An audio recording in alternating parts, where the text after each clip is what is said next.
It's the NFL on CBS. Week 15, the playoff race is on. New England needs a gift from Santa to stay alive. The Eagles looking to steal Christmas. Kickoff after this.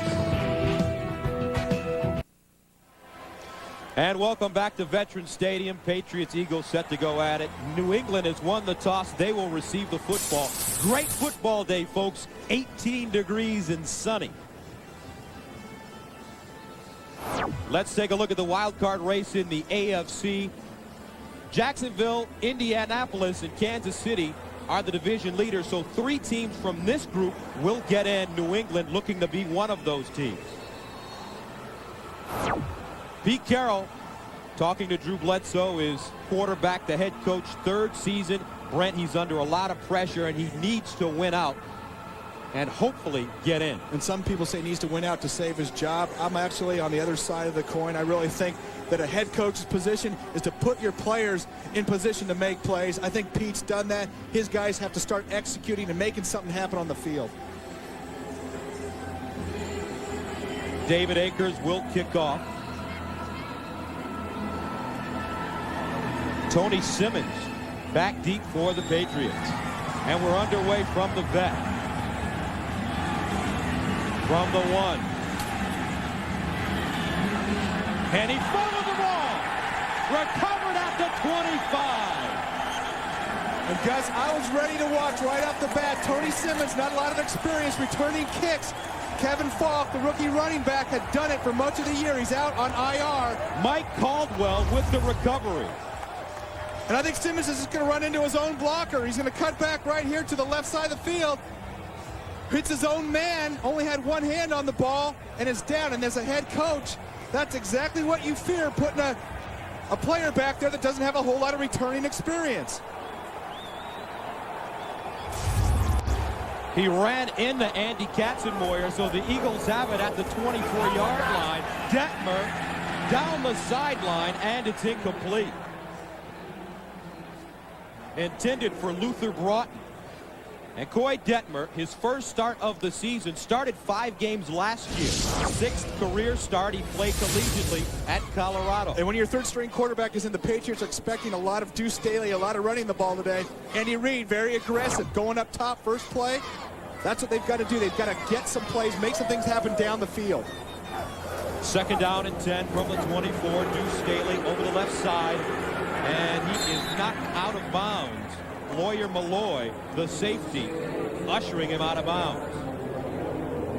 Offensively, let's take a look at the Eagles. They have some problems up front. Trey Thomas has a groin injury. Therefore, Lonnie Pelele moves over to left tackle. Jermaine Mayberry to right tackle.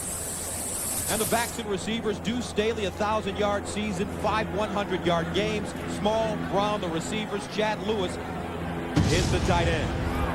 3rd down and 11 from the 25.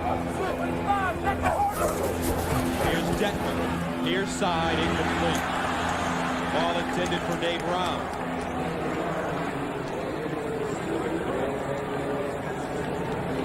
So that brings on the field goal team. And veteran kicker Norm Johnson. Here's Andy Reid in his first year. Was an assistant for Mike Holmgren in Green Bay. And his team still upbeat. They're using the last 2 games of the season as if it was the beginning of the next year. They want to get on a good positive roll. 43-yard kick here for Norm Johnson. And it's up. And good. 43-yard field goal, good for Johnson. And the Eagles take a 3-0 lead.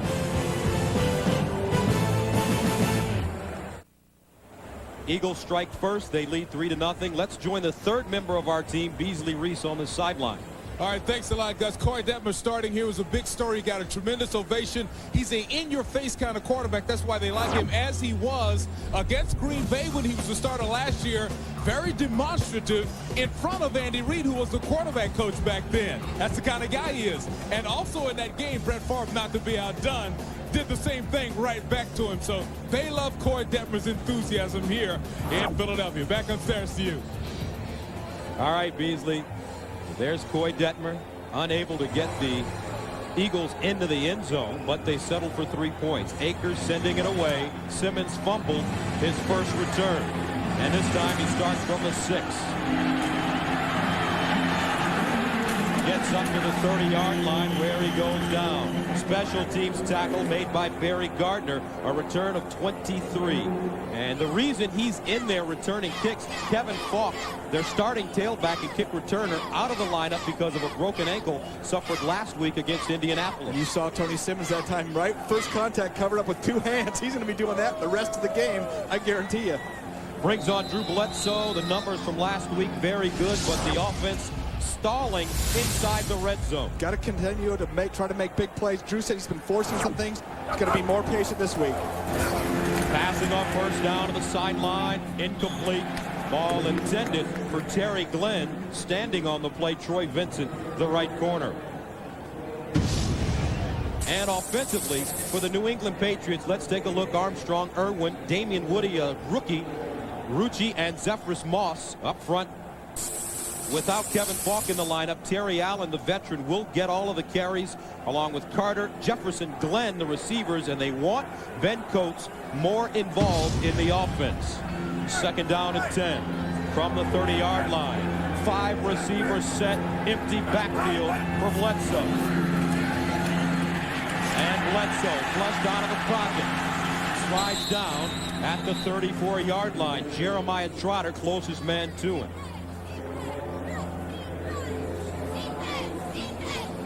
Defensively for the Philadelphia Eagles, let's take a look. They've done a good job this season forcing turnovers. Jefferson, Hollis, Thomas, Steve Martin, and Mamula. The linebackers, Trotter makes most of the tackles, and in the secondary, Vincent, Bobby Taylor on the corners, along with Brian Dawkins and Tim Howard. Third down and 7 from the 33. They need to get to the 40. Quick strike, and it's caught.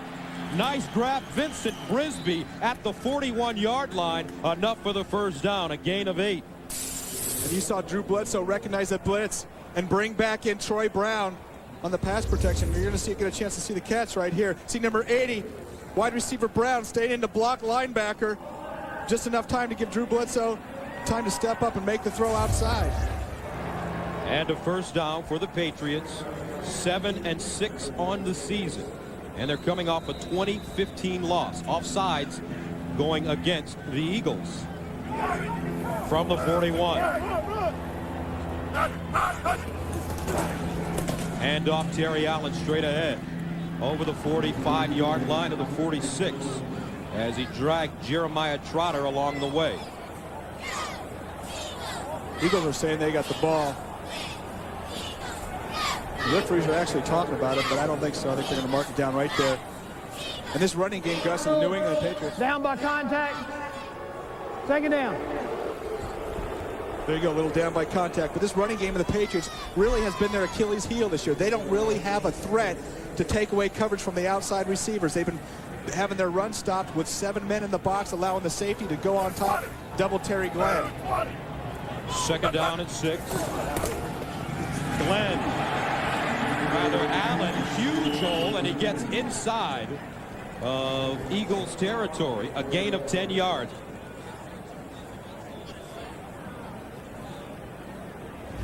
You're going to see Terry Allen take the pitch right here, the handoff right here, cut back against the grain. They had a corner blitz coming, big hole, cuts it back. And that's something the New England Patriots haven't had a lot of this year. Their line hasn't opened up as many holes as they thought coming into the season. They've got to do a better job of getting some push up front. First down from the Eagles' 44-yard line. Bledsoe to throw to the sideline. And it's incomplete. And what a hit. Troy Vincent coming up and sticking.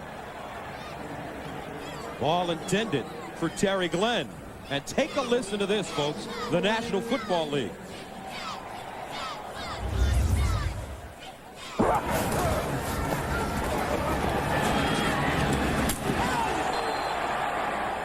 And that's even worse on a cold day. It sounds crisper and it hurts even more. And Troy Vincent versus Terry Glenn is going to be a big matchup today. We're going to see those guys go at it all day long with Vincent following Glenn all over the field. Second down and 10 from the 44-yard line. They run. And this is Lamont Warren hopping over Bobby Taylor. Lamont Warren, third down specialist, getting some more carries now with Kevin Falk out. Terry Allen has had 2 ACL reconstructions over his career on his knees. 4 operations total. Yeah, I tell you, and this turf really pounds him, especially on cold days. I had an ACL reconstruction. When it's cold and the wind's blowing, it really chills you right to the bone. Knee gets a little tighter. You might see a little bit more Lamont Warren today. 8th play of the drive that started at the New England 30. They're faced with 3rd down and 5 from the 39. They need to get to the 34. Here's Bledsoe. Quick strike and nice catch.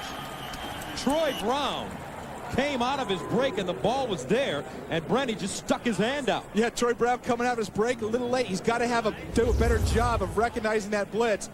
Drew Bledsoe doesn't have a lot of time. He recognizes the blitz, throws it right on the 3rd step. Watch Brown get his head around just in time to get his arm out there and snag the ball. That's tough concentrating when you snap your head around and the ball's right in your face. But Troy Brown made the play. The other great receiver out of Marshall, along with Randy Moss. 1st down and 10 from the 31. Flag on the play.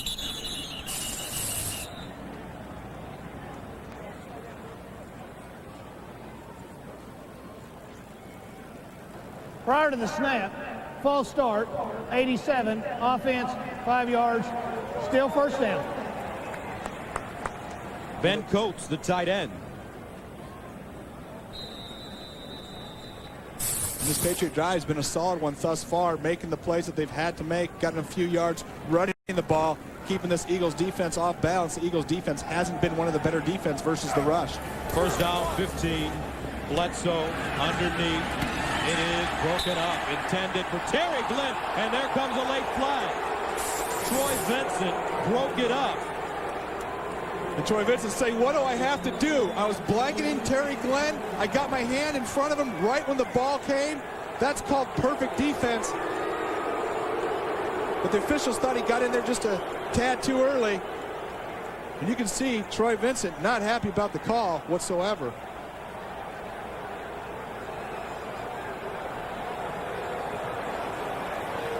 Little discussion going on down there on the field. Bob Lawing is the back judge, number 17.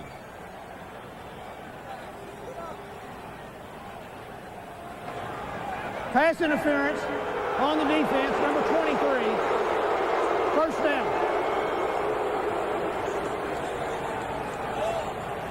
Andy Reese saying, I think that's pretty good defense. That's the way we coach these guys to play. For Troy Vincent, let's take a look. The end of the play. There's going to be contact, but it's close. You know, it's right for the ball. I don't know. That looks like good defense to me. Bledsoe in the end zone. Almost picked up. Intended for Sean Jefferson. And Brian Dawkins is down in the back of the end zone. He helped break that one up. I think Brian Dawkins took a shot from one of his own guys. He's playing with broken cartilage in his right hand. You're going to see Tim Houck, 45 on Sean Jefferson. I think Houck gets Dawkins as Dawkins goes up and just undercuts him, just like going up for a layup. Comes down right on his back and his hip. See Dawkins going for the interception, getting taken out by Tim Houck. 10:06 to go, 1st quarter. New England threatening. The NFL on CBS is sponsored by Southwest Airlines, proud sponsor of the NFL and official airline of the Super Bowl. Budweiser, the beer with the fresh, clean taste that's never filling. And by GMC, do one thing, do it well. The statue of Rocky across the street, the Spectrum, and the Eagles lead it 3-0. 2nd down and 10 now from the 17 for New England. Eagles showing blitz. Here's the pitch. Terry Allen cuts it back, and it's chopped down. Lost the ball. Picked up at the 5. And already the Patriots are shooting themselves in the foot. Turnovers on the road when you've been in a slump isn't what your team needs, especially against this tough, gritty Philadelphia team. They haven't won a lot of games this year. You see Terry Allen spinning, bouncing off his guy. He's not down. That's a fumble. Hollis Thomas made the hit. Bobby Taylor the recovery.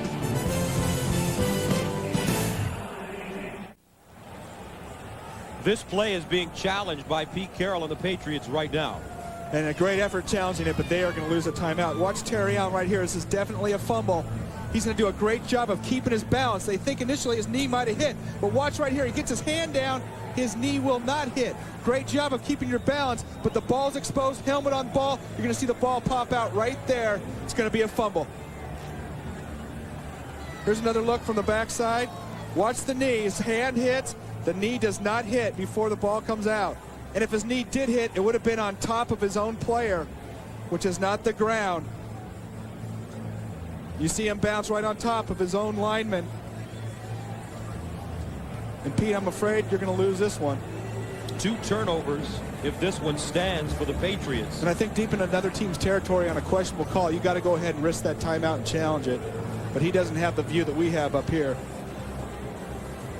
And last week, after losing to the Colts 20-15, a couple of players were very verbal in terms of their performance. Bruce Armstrong summed up the Patriots' problems nicely. He said the reality of the situation is we're stagnant. We're not awful. We're not getting worse. We're just not getting better. That's the frustrating thing. Also, Drew Bledsoe apologized to owner Bob Kraft after last week's loss to Indianapolis, saying Bob Kraft pays us a lot of money and we are not living up to our responsibilities.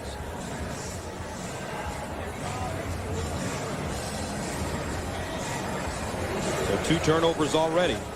If this one stands, Andy Reid on the other sideline. Let's take another look.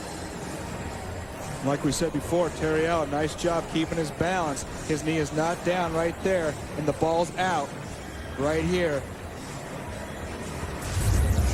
And it's going to be ruled a fumble. I do not think that that will be changed at all. Call will be upheld on the field. New England challenged the ruling on the field that it was a fumble. After reviewing the play, the ruling on the field stands. It is a fumble. First down for Philadelphia. New England will be charged their first team timeout. So the Eagles take over at the 5-yard line, the 158th challenge. 47 have been overturned. What do you think about the system? I like replay. The NFL at the beginning of the season said they're going to use it as a tool. It's not the end all. It's not going to be perfect. I think it's done its job this year. And as a player, you work so darn hard in the preseason, training camp, all year round. You come in, you want the right call. If it takes an extra couple of minutes, get the call right on the field.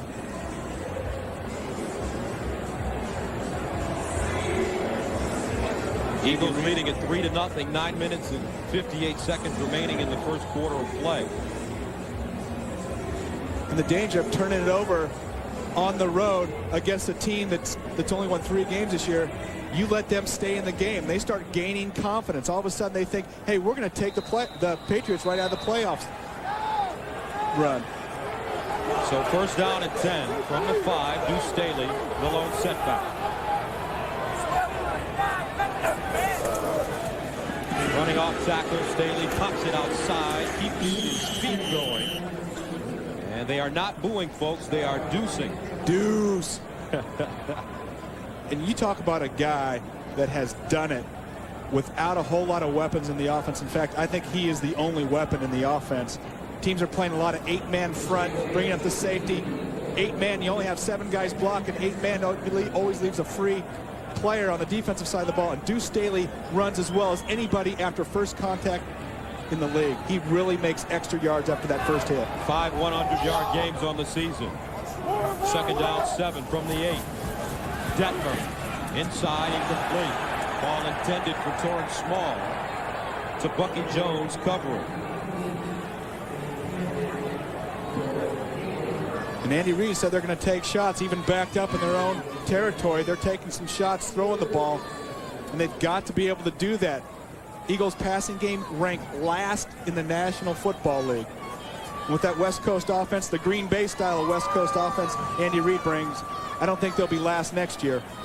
They've got to establish something in this passing game, this end of the season run. Third down 7. They need to get to the 15. Inside handoff, Staley with running room. Staley picks up the first down and gets to the 20-yard line. Chris Carter with the tackle. A gain of 12. And you got to give some credit to the offensive line of the Philadelphia Eagles. Watch Jermaine Mayberry, number 71, on Teddy Bruschi, take him right out of the play, opening up the hole for Deuce Staley. This Eagles offensive line, they haven't done a great job of pass protection this year, but they've opened up some holes for Deuce Staley, and they've worked hard. They haven't given up. Breathing room for Philadelphia. First down 10 from the 20. Detmer over the middle, incomplete. Intended for Staley. He gets drilled on the play by Lawyer Malloy. And we talked to Lawyer Malloy yesterday, and when this guy walks in the room, you can feel his intensity. Yeah, I told him to stay away from me, and Deuce Staley right there. The only thing worse than dropping a pass is dropping a pass and then getting whacked. You're laying on the ground and you think I should have caught it, and Lawyer Malloy has done his share of whacking people around the league this year. Detmer 0 for 4 so far. Second down 10. Staley. And Staley goes backwards to the 20-yard line.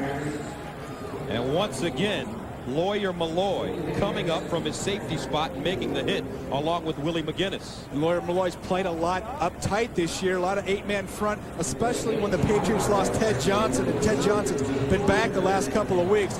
But without the big run stopper in the middle, Lawyer Malloy's been in charge of stopping other teams' rushing offense, and he's done a fantastic job this year stepping up into the hole and taking on ball carriers. Third down and 5 from the 25. They need to get to the 30. 4-receiver package. Broughton in motion. Here's the pitch. Staley bobbles it. Picks it up and goes down. Andy Katzenmoyer, first man to him on the play.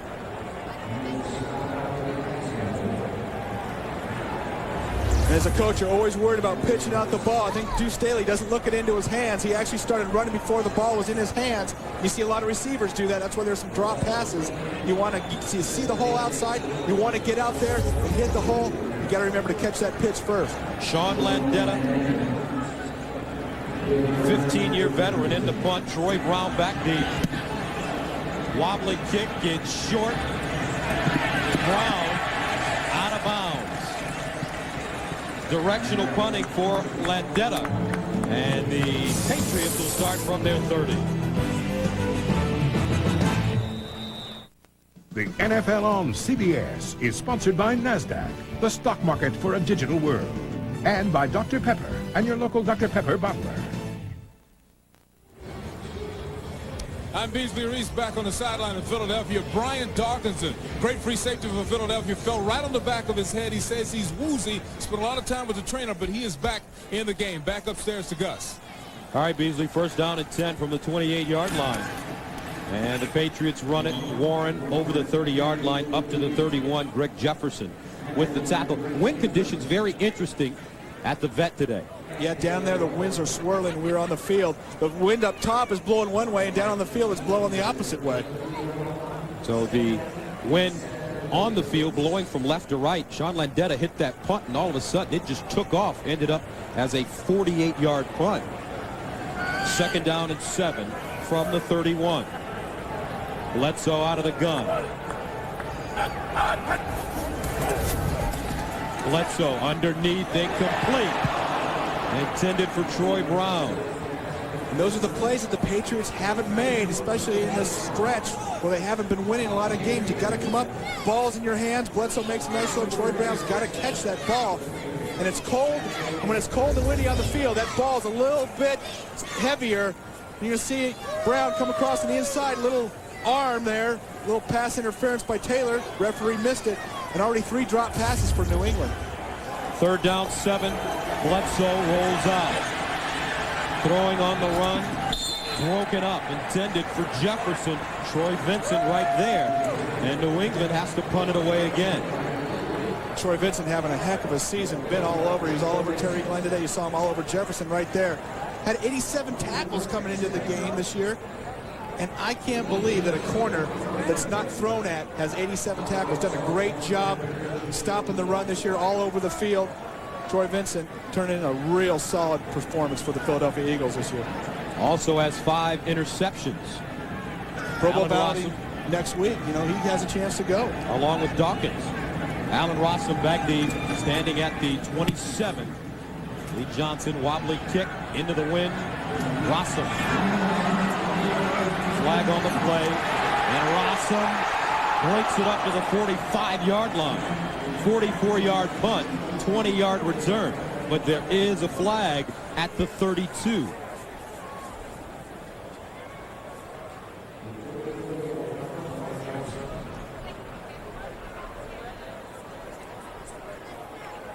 And it's against the Eagles.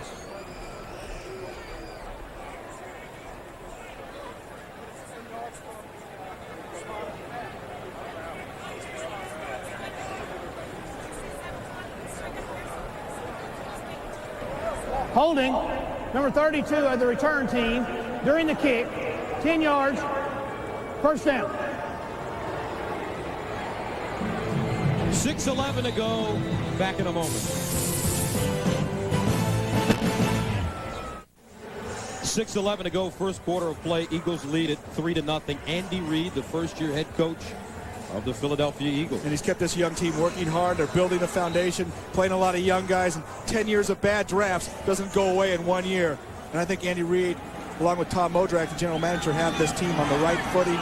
They're going to be looking better every year from here on out. First down and 10 from the 18. They hand it to the deep man. Deuce Staley hops over the 20-yard line. Up to the 21. Lawyer Malloy with the tackle. Fumbles, drop passes have been the story for the Patriots thus far. A team trying to get into the playoffs. The fumble factor. You know, Pete Carroll takes a lot of heat, but he doesn't fumble the opening kickoff. He doesn't fumble the pitch down here in the red zone. And also 3 Patriot drop passes. This isn't a team that's playing with its back up against the wall, trying to get into that last playoff spot. Second down and 7 from the 21. Staley again breaks it back and dragged down from behind. Willie McGinnis.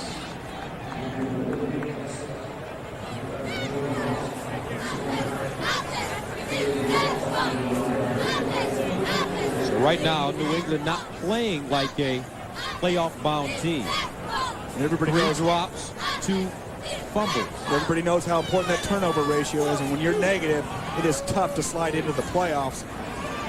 The Patriot team has got to work on ball security and start getting some turnovers on the defensive side of the ball. Third down and 8 from the 20. Here comes a blitz. And there's your turnover, Brent Jones. Teddy Bruschi. And the Patriots have it at the 20. Lawyer Malloy in the face of Coy Detmer. The Eagles have had some problems pass protecting. I don't know how you can leave Lawyer Malloy to come through untouched into the backfield. Watch the top left part of your screen. He's gonna come right into the backfield untouched. Comes around on the blitz, and Detmer just throws the ball up for grabs. Bruschi fair catches it. So the Patriots with the football at the Philadelphia 20. First down and 10. They pitch it, loose ball, and it's picked up by Allen. Whoa, almost the third fumble of the game. And that looked like Terry Allen wasn't expecting the pitch. It bounced off his shoulder pads. Great job of recovering to get the ball. Watch this, it just comes hot. Or Drew Bledsoe puts too much juice on it, bounces right off his pads, hits the ground. Unfortunately for Terry Allen, bounces right up back into his hands. The red zone, a problem for New England last week against the Colts.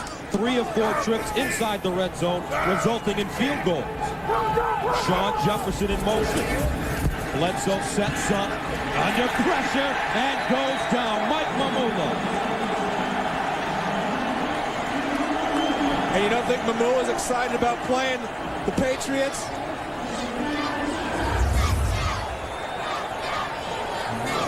Watch Mamula come bottom of your screen. Drew Bledsoe got to get rid of that ball. Mamula coming around on Bruce Armstrong. And as New England fans know, Mamula, the great pass rusher from Boston College, went from one Eagles to another Eagles, didn't even have to change mascots. And Bruce Armstrong beaten on that play as a twisted left ankle, but is gutting it out anyway. A loss of 8. Third down and 17. They need to get to the 10. Underneath, picked up. Trotter. field. A 31-yard return.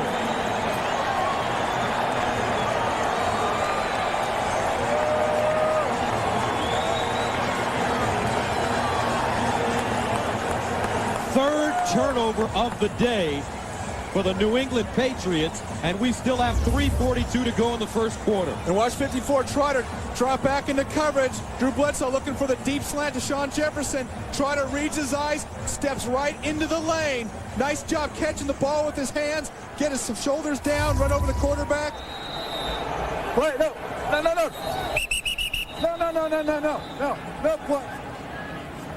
And this Eagles defense registered 17 takeaways in 98, but under Jim Johnson, their defensive coordinator, they have 32, the second most in the NFC, third in the NFL. And how about Jeremiah Trotter? You talk about a great work ethic that this young man has. He is all over the field, done a great job, improved his pass coverage, being able to stay in on third downs now. Showed us he could catch the ball as well. Play action, Denver sets up in the pocket, down the field, wide open, caught, touchdown. Torrance Small, 50 yards.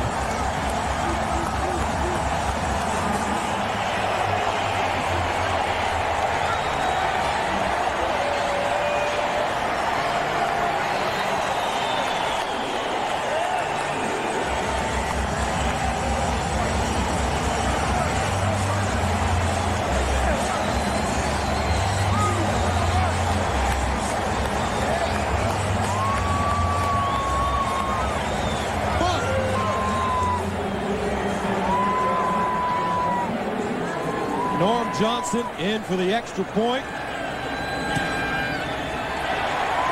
It's good. The 3-11 Eagles take a 10-0 lead over the Patriots. And a big touchdown from the former Indianapolis Colt. And watch Torrance Small's route. He's going to get a little double move, little post, corner, post. Little fake Katosa Wanga right out of his cleats. Not even close. Coy Detmer puts it right on Small's chest. Big touchdown, Philadelphia Eagles. And Detmer. We've seen that before. Another Detmer gesture.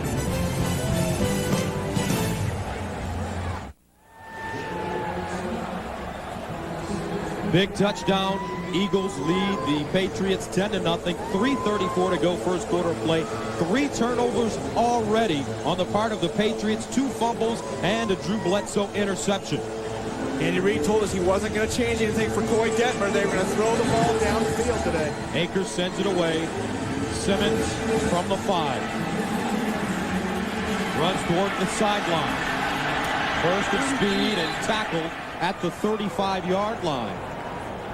Damon Moore with the special team stop, a return of 31. Monday on CBS begins with The King of Queens, followed by back-to-back episodes of Monday's #1 comedy, Everybody Loves Raymond. Then it's Becker and Family Law, all Monday on CBS. And the drive, not very long for the Eagles, 8 seconds as Detmer hits Small on a 50-yard touchdown. Bledsoe, he's trying to answer, and it's picked off! Dawkins! Flag on the play. And that's going to be pass interference against Al Harris. He held Sean Jefferson as Jefferson was trying to get to the post, and Bledsoe threw it up anyway.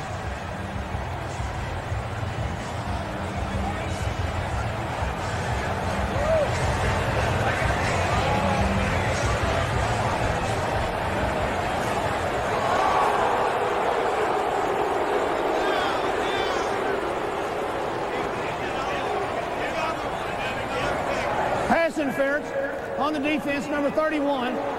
First down.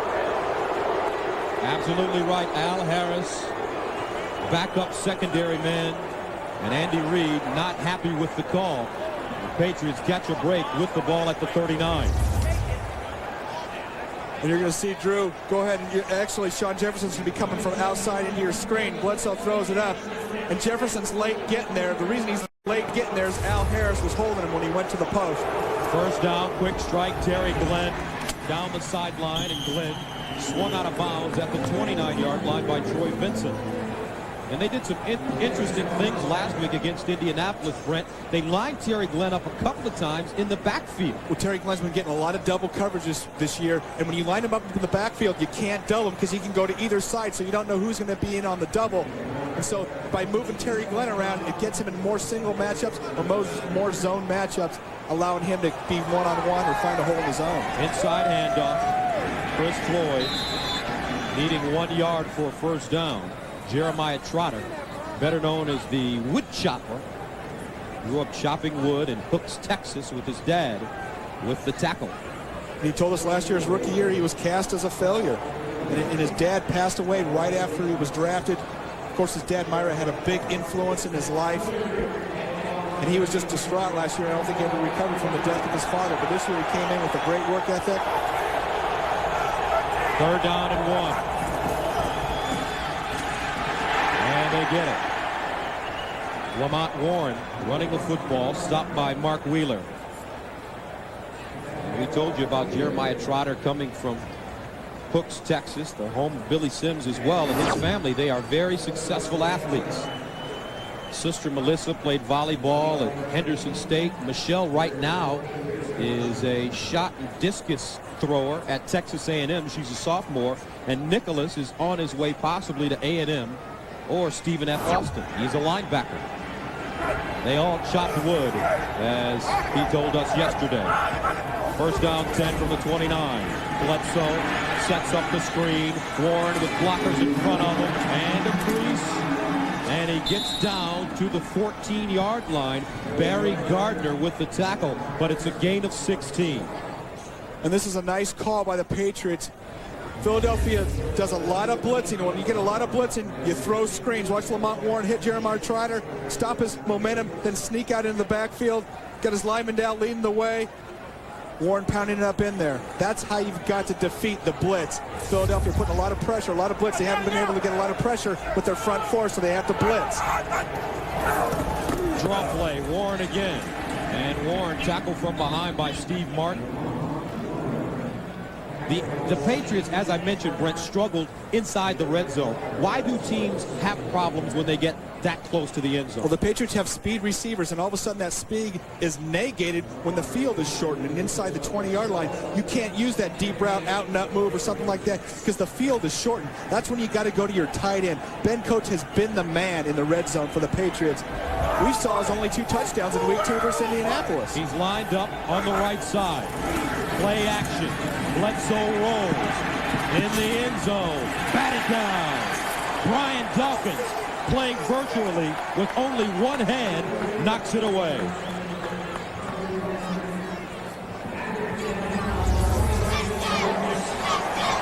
Here's Terry Glenn coming across. Brian Dawkins right there, jump ball. Just knocking it down with his left hand. And that's an interception if he's got that other hand feeling better. He's got that broken hand. This is a big problem. There's Brent Coates still getting a lot of double coverage right here.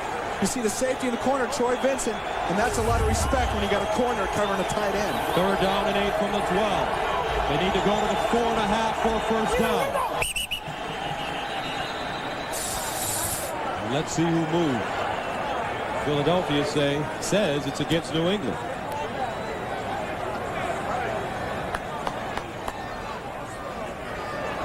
Prior to the snap, false start, 63, offense, 5 yards, still 3rd down. Heath Irwin.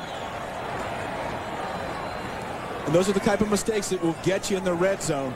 Drop passes, penalties, fumbles, they'll get you every time. But Pete Carroll critics say that that's the reason he should be fired, because of the discipline or lack of discipline on this team. You know, I don't think discipline comes with catching the ball or hanging on to it. It's about making the plays and having the players to go out and do that. He hasn't dropped any balls or fumbled anything away. 3rd down, 13. Here's Bledsoe, sets the screen up. It's caught by Troy Brown, cuts it back in, and he gets down to the 4. May have enough for a first down. I think he's going to be just short, and that we talked about running the screen to go ahead and stop that blitz. It was a nice job by the Patriots throwing the screen to Troy Brown. who cut the ball back inside. He wasn't going to get the first down, saw an opening back inside. I still think they're going to be half a yard short. And that takes us to the end of the first quarter with the score 10-0. We'll return to Philadelphia right after this message.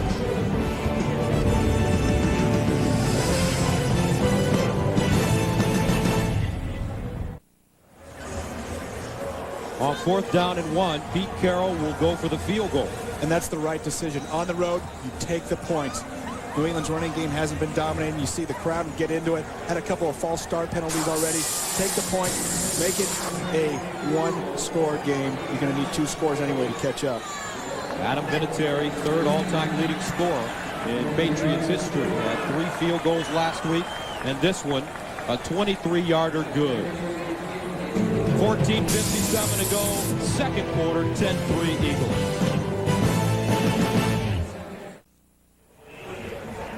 The New England Patriots right now, folks, not playing like they want to get into the playoffs. And players make plays when players make mistakes, and that's what it's about. This New England team hasn't risen up and started saying, hey, we're going to make plays, we're going to play like we're capable of playing. We've got a certain talent level on this team, and we're going to stop underachieving. They've got to go out and start making some plays. They are better than this Philadelphia Eagles team, but they haven't played like it. Adam Vinatieri sends it away. Allen Rossum back deep.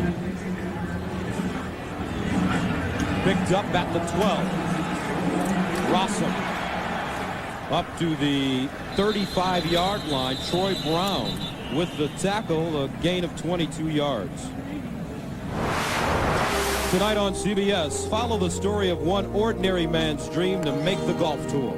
Robert Urich stars in the world premiere movie, The Miracle on the 17th Green. Tonight on CBS. There's the Eagles defensive line doing a good job so far. And defensively for New England, Ty Law, Steve Israel, both out of the lineup. Law with a broken hand, Israel with a left ankle problem. So to Bucky Jones, Kato Sawanga get starts today. Inexperienced corners. A. Brown in motion, the handoff. And a little bit of running room for Edwin Watson as he tiptoes out of bounds at the 40-yard line to Bucky Jones, ushering him out of bounds. And a lot of focus has been on this Patriots offense, but how about the defense? Lawyer Malone making a lot of plays this year, and also Willie McGinnis. They've got to get some more production from the rest of that defensive line. They've got to have some guys getting penetration, getting in quarterbacks' faces. Brandon Mitchell, Chad Eaton, Henry Thomas, the 13-year vet, and Willie McGinnis. McGinnis having a sound season. 2nd and 5 from the 40. Play action, Detmer. Quick toss, incomplete. Intended for Cecil Martin. And Lawyer Malloy standing on the play. NFL playoffs are just around the corner. Get a complete review of every team as they battle for playoff positions. Just click on NFL at cbs.sportsline.com. Brings up 3rd down and 5 from the 40. Detmer 1 of 7 so far, 50 yards. That one a touchdown to Torrance Small. You're going to complete one, make that one count. They need to get to the 45 for a 1st down. Martin in motion out of the backfield. He throws it up the sideline. Incomplete. Torrance Small couldn't keep both feet in bounds. Kato Sawanga, 1 year of experience out of Cal, on the play. And we talked about earlier this game, Deuce Staley making all the plays on this offense. They need a big wide receiver threat, this Philadelphia Eagles team does. And Torrance Small does a nice job. Nate Brown, the rookie, getting some playing time this year. But they need a threat. They need to take the focus off of stopping Deuce Staley every time they go into a ball game. Sean Landetta stands at the 25. Troy Brown deep. And this one off the side of his foot and out of bounds. Let's see where they mark it. Looked like it went out at the 40-yard line. Make it the 37. 14:04 to go. Second quarter, 10-3. The NFL on CBS is sponsored by cold, refreshing Zima. Zima, a few degrees cooler. Sprint PCS. Experience the clear alternative to cellular today. and by priority mail from the U.S. Postal Service. Sprite the Superdog putting on a show. Wonder if he can get open in the red zone for the Patriots. That's terrible. That was bad. That was. 10-3. Although Sprite isn't dropping the Frisbee. That's true. He's hanging on to the Frisbee. He is hanging on to the Frisbee. First down at 10 from the 37 for New England. Jefferson in motion. Jerry Allen runs into a wall and goes down. May have picked up a yard. And in looking at the Patriots this year, all the focus is at the running back, but I don't think the offensive line has really been as aggressive as in years past. They haven't been coming off the ball, opening holes. They had a big problem communicating last week. They've got to get these guys together on the same page. They've got to start moving some defensive lines off the ball. Drew Bledsoe sacked 5 times last week. Draw play, Allen again, and he's stopped by Trotter at the 40-yard line. As you watch other scores, Miami, San Diego. Miami has hit the skids. They are struggling under Jimmy Johnson.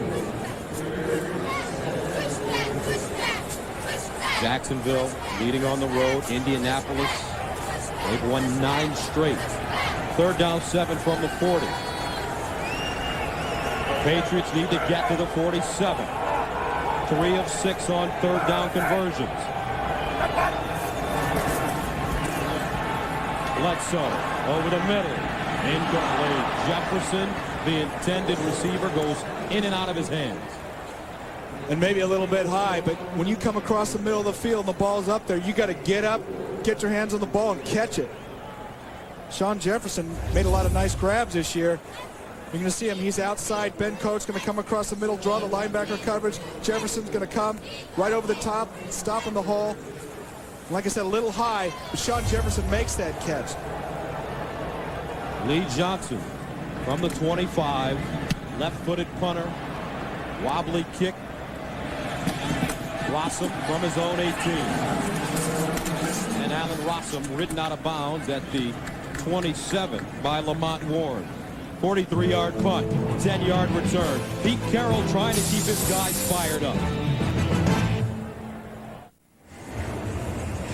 Andy Reid, you see on the sideline, took over the Eagles this year and had one of my favorite lines of the year after they lost to Arizona by 3 a couple weeks ago. Said it was a gut-wrenching loss, and then remarked, and I got a lot of gut to wrench.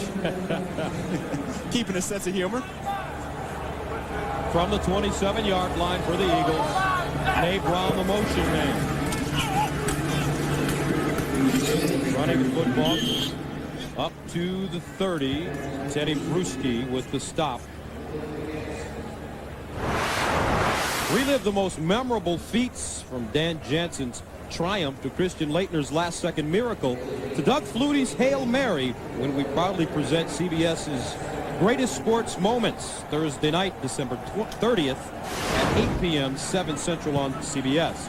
Veterans Stadium in Philadelphia, Patriots and Eagles all ready for New England. Turnover. The story.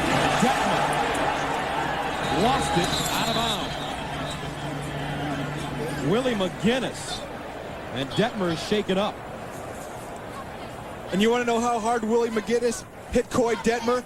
The ball went out of bounds from the middle of the field. That's a shot. That's delivering a blow. McGinnis coming right up the gut. Detmer just getting ready to throw it. Had his arm cocked, and that ball went flying out of bounds. Watch 55 come right in, little stunt. Center and guard for the Philadelphia Eagles pick up the tackle. McGinnis comes free right up the middle. Big shot on Coy Detmer. Third down at 7 from the 30. And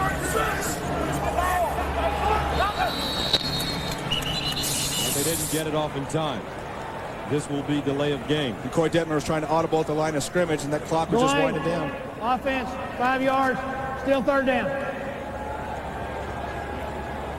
So Coy Detmer, who is the younger brother of Ty Detmer, getting his first start of the year. Started 5 games last year, played in 8 games. And I haven't called him Ty yet today. It's just a matter of time. So far, so good. But right. It is a matter of time. It is just a matter of time. His brother's on the Browns, and we've had the Browns a couple times this year. And Dad, also a coach. Not coaching now. 3rd and 12 from the 25. Denver rolls, dumps it. Here's Small, trying to make something happen, and he is pushed out of bounds by Andy Katzenmoyer. Katzenmoyer doing a nice job not getting fooled in the misdirection. And the Eagles are taking some shots downfield early, and now they're starting to throw those short passes. And I think still, you might as well keep taking shots downfield. Have to test those young cornerbacks. Landetta starts at the 12-yard line. Brown back deep at the 29. Almost blocked. Larry Wiggum almost got it. Here's Brown, and he's dropped by Allen Rossum.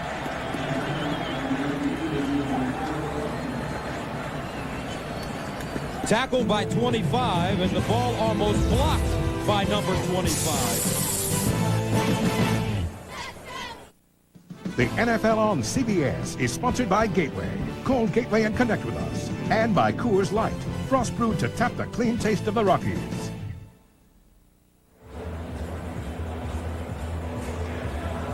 And welcome back, 10-3. The Eagles lead the Patriots. Santa, happy holidays, but we've been bad. Not today so far, though. That's right. Their attitude's been good this year, though. Here's Bledsoe. Underneath, caught. Glenn gets up to the 45-yard line.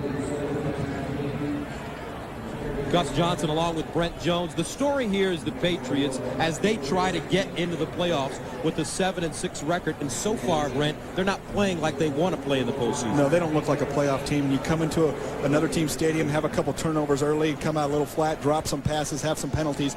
That's not a team that's playing like its backs are against the wall. And I know Pete Carroll takes a lot of the heat. But like I said before, Pete Carroll isn't on the field making those mistakes. Allen up to the 48-yard line. Steve Martin with the tackle. And a look at the AFC East.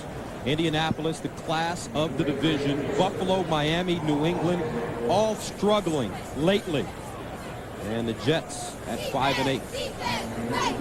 And Buffalo and New England play next week, and Miami's been Jekyll and Hyde. One week they look like world beaters, and the next week they look like they could be beaten by anybody in the world. And that's not the type of team that you want to be carrying into the playoffs. 2nd down and 7 from the 48. Bledsoe under pressure, and he goes down again. Mamula, 2nd sack of the game.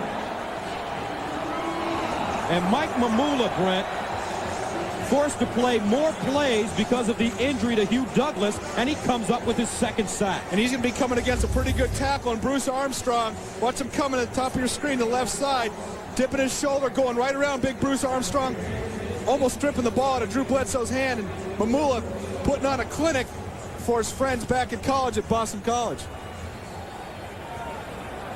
Mike Mamula. Ball almost came out. Now the Patriots backed up 3rd and 15 from the 40. Bledsoe steps up in the pocket and decides to run and goes down at the 45. Jeremiah Trotter almost took his head off. And Drew's got to get better at sliding, kind of a half slide right there. And we were joking with Pete Carroll and Drew Bledsoe last night. Pete Carroll said he must have never hit a triple when he played baseball because he can't slide. And you're going to see right there. Get down, Drew. You want a linebacker to have a free shot at your helmet. Lee Johnson standing at the 30-yard line. Rossum back deep at the 14. High lofty kick and into the end zone. And out of bounds. They'll bring it out to the 20. A 56-yard punt for Lee Johnson.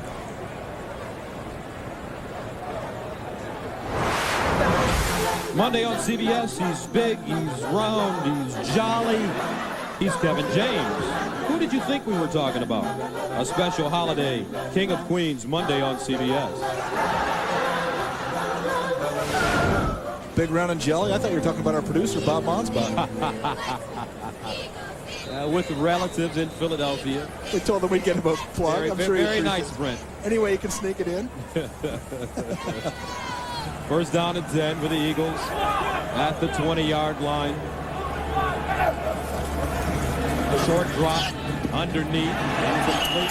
Intended for Torrance Small to Bucky Jones. And I think that ball was deflected. That's why there was no interference. You see Bucky Jones getting in on a little early. Corey Detmer, line of scrimmage ball. You see the flight of the ball change. It was tipped to Bucky Jones, making contact a little early. Makes it 2nd and 10 from the 20. Detmer 2 of 11, 51 yards. Draw play, Staley. And Deuce Staley over the 25 to the 27. Teddy Bruschi in on the tackle. Deuce Staley, 3rd Eagle running back to post back-to-back 1,000-yard seasons. Wilbur Montgomery did it, 78-79. Ricky Waters, 95 and 96. And Pete Carroll, the coach of the Patriots, told us he loves Deuce Staley's toughness and pumped him up all week, talked about him, said he was hope his defense was sick of hearing about him. They want to go out there and really shut him down today. 3rd down and short. They need 2 yards. Out of the I formation. Detmer. Locked up the line of scrimmage again. Chris Sullivan.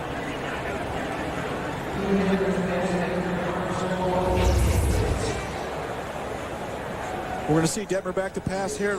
Little pressure. Another tip ball. And Detmer, he is listed at 6'1", but he may be a good 5'11", 6 feet at the most. Having problems right now getting that ball off. And not the greatest size, not the greatest arm, but he's a competitor and he's emotional out there on the field. Not a lot of completions today, but he had the big 50-yarder. Landetta from the 14. High snap. And blocked! They finally got there! This ball can be advanced. And down the sideline to the 35. An 8-yard pickup. Mike Caldwell advanced the ball, and he gets it past the first down marker. So it's a first down. Larry Wiggum finally blocked one. And I think that's been the story to the Patriots season. They do something great and have it backfire on them. Watch the left side of the screen. Wiggum has almost gotten the ball 3 times today. He finally gets it. Ball blocked behind the line of scrimmage. Can be advanced. Watch Caldwell look like a wide receiver. Running back. Bounces a stiff arm. Knows where the first down is. How about that stiff arm? Man. Now, if the ball would have gone downfield beyond the line of scrimmage, it would not have been able to be advanced. Down the seam. Great catch. Nay Brown. First down. And the Eagles have talked about Nay Brown's hands. And how about just his hand? Because that was a one-hander right here. You can see Willie McGinnis get off early. It's going to be offsides versus the Patriots. Nay Brown finding the seam, and the Patriots defense using that one hand to haul it in and take the shot. Nay Brown, rookie out of North Carolina. And the penalty on the play against Willie McGinnis. Jumping off sides. He did that a couple of times last week against Indianapolis. And it cost the Patriots. First down from the 38. Backside roll, Detmer. Broken up. Chris Slade with the hand on it. Ball intended for Small.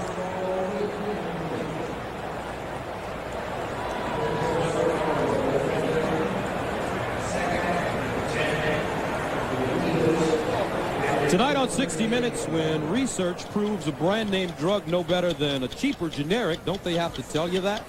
No. But 60 Minutes will. Tonight on 60 Minutes.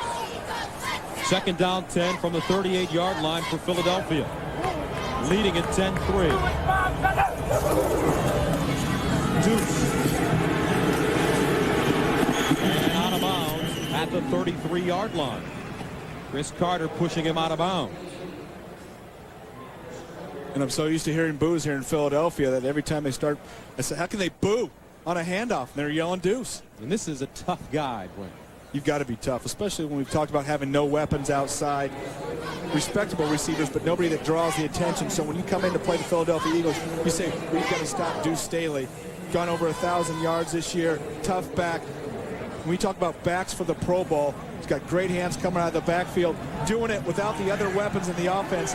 I think he's really got to be a consideration. Came into this game second leading receiver with 39 catches, 3rd and 6. And the ball batted down once again. Now that's happened 3 or 4 times already. Chris Slade doing it. What's going on with Detmer's release? Well, the defensive line for the Patriots, they know that they're playing against a smaller quarterback.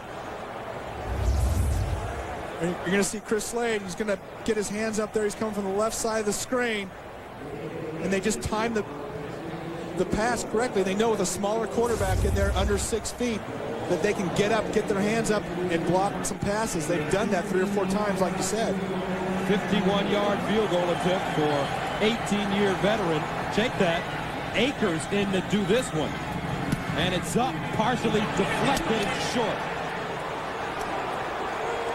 David Akers.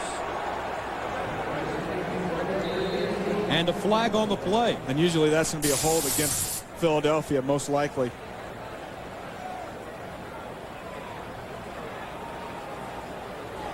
The Pats will decline that one.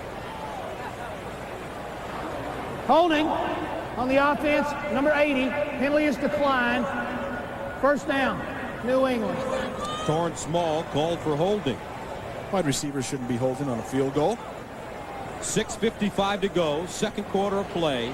New England and Philadelphia. The Eagles lead at 10-3. The Eagles 3-11. They're coming off a 2010 loss to Dallas. They're 0-3 this year against the AFC East, losing to Indianapolis, Miami, and Buffalo.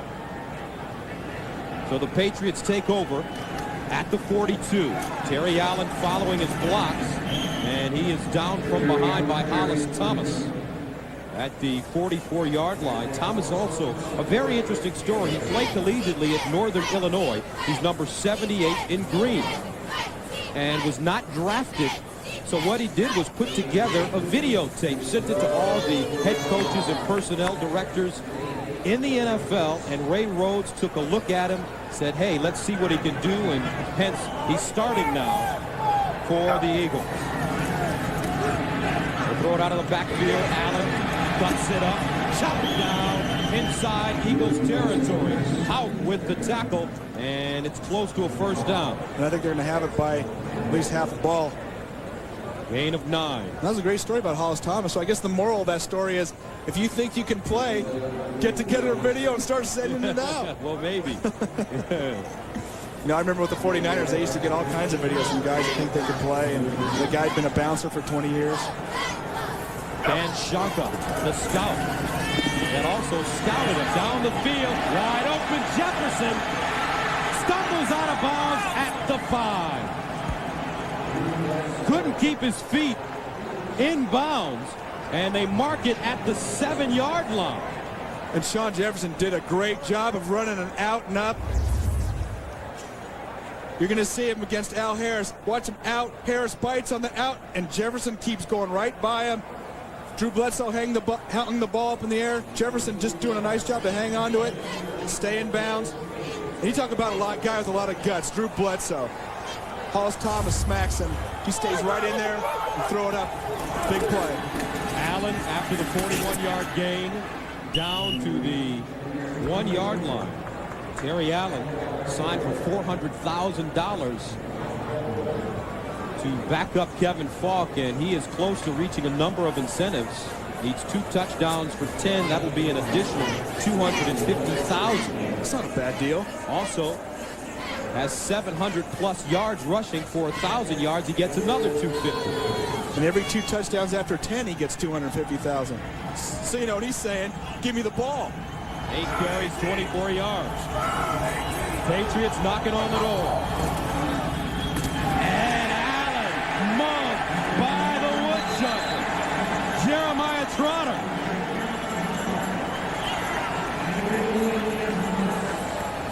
The woodchopper bringing the heat. And Jeremiah Trotter's done a great job this year playing the type of scheme, a downhill type of scheme, getting up into the hole, being aggressive. Watch the middle linebacker right here. This is much different than last year. They're more side to side, the linebackers. This year, much more penetrating under Jim Johnson's defense. 3rd down and goal. Bledsoe under pressure, drops it, loose ball, and he recovers at the 25. Brian Dawkins shut the gap and got to him. And the Patriots come up empty again inside the red zone. And defensive coordinator Jim Johnson for the Eagles told us Brian Dawkins is his best blitzer. He's got that broken hand. And you're going to see him coming up the right part of the screen, right up the gut. Nobody blocks him, gets in Drew Bledsoe's face. Drew tries to hang on. Ball stripped. Fortunate Drew Bledsoe making a great effort. You don't always see quarterbacks go for the ball like that. So Adam Vinatieri on to attempt a 43-yarder. It's up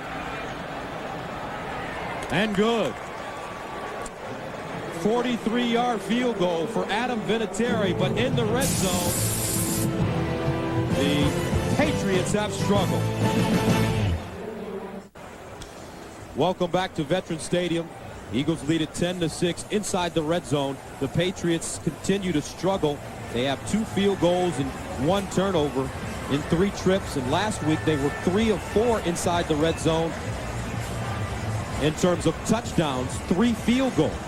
Yeah, you've got to come away with touchdowns. Field goals are no good in the red zone. When we played the 49ers, we used to be furious when we come to the sideline to have a field goal. When you get in there, you've got to score touchdowns. They've been so reliant on Ben Coates over the years, and for whatever reason, Ernie Zampese has decided to go away from the big tight end in the red zone. I think they've got to start forcing the ball back to Big Ben Coates. Rossum from the 9. Cuts it up, lost it. Loose ball, picked up by New England. Troy Brown with the recovery. 2nd Philadelphia turnover.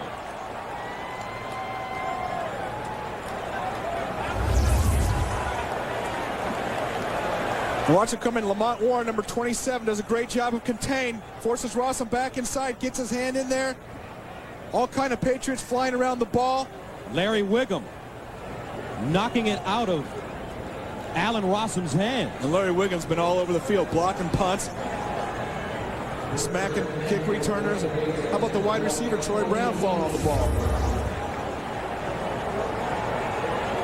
So the Patriots take over, 1st down and 10 at the 28-yard line. Eagles with 2, Patriots with 3.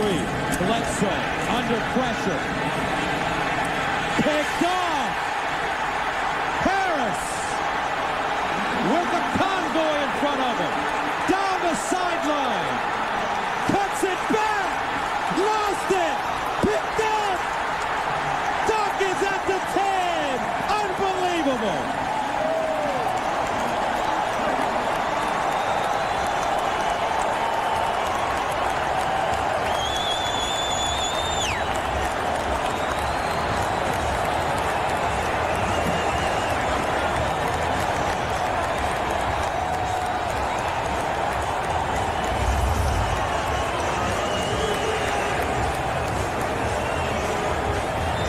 And actually, Drew Bledsoe takes a shot. The ball's short. John Jefferson was open in the corner, and Rossum able to grab the ball. And watch this line of blockers right down the field.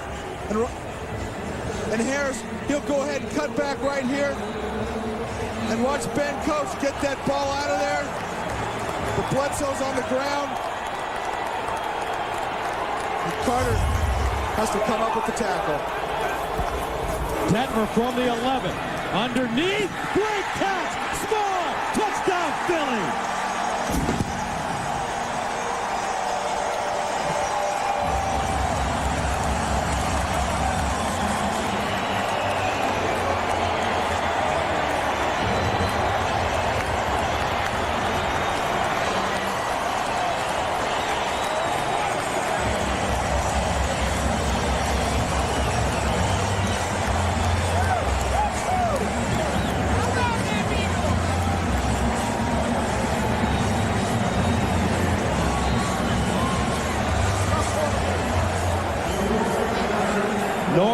Johnson in for the extra point.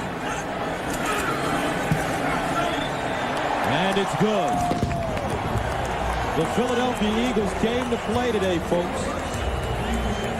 Maybe a different story for New England. Torrance Small getting his chance to make a one-handed grab after Nate Brown did. See him running a short crossing route. Detmer getting rid of the ball with pressure. Small sticking his hand up and then getting north and south. Get up the field. Don't go horizontal, go vertical. Dives into the end zone. See him get a little shake and bake. Fakes out Ted Johnson. It's the old hesitation move. No way can a linebacker cover a wide receiver down there man-to-man. And how about Detmer? He is fired up. He doesn't get too excited. That's like a Chichi Rodriguez. And these guys are fired up too. Jeez, he almost took a cannon shot. That put you down. And Detmer told me on the sidelines before the game, I'm not going to do that crazy swinging thing because Andy Reid won't like it. I guess he just got caught up in the moment. And the points off turnovers, the story so far, 17 points off turnovers. Both interceptions have turned into touchdowns for the Eagles.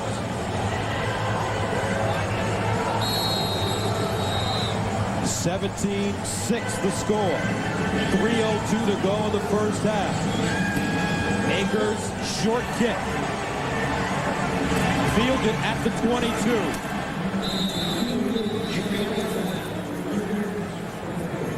Jerry Ellison returning. And this Eagles team, although they're 3-11, Brent, they played some tough games and have been in a lot of games this year. They have been in a lot of games, and that's really a good sign for Philadelphia fans. You're going to see they're playing some pretty good teams here. Washington, Arizona, the Giants, Miami, Giants again, Arizona. We're talking 3, 4, 2-point losses. They have battled their way out, and now they're going to turn this thing around hopefully next year with a few more playmakers. Andy Reid keeping his team competitive. Underneath, dropped by Brisby.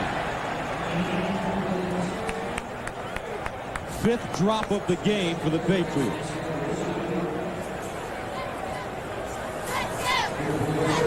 So Drew Bledsoe has been under pressure. And take another look at the big interception. And I think this offensive line really hasn't given him the time he needs. You see coming on the blitz right here, step it, hands in his face.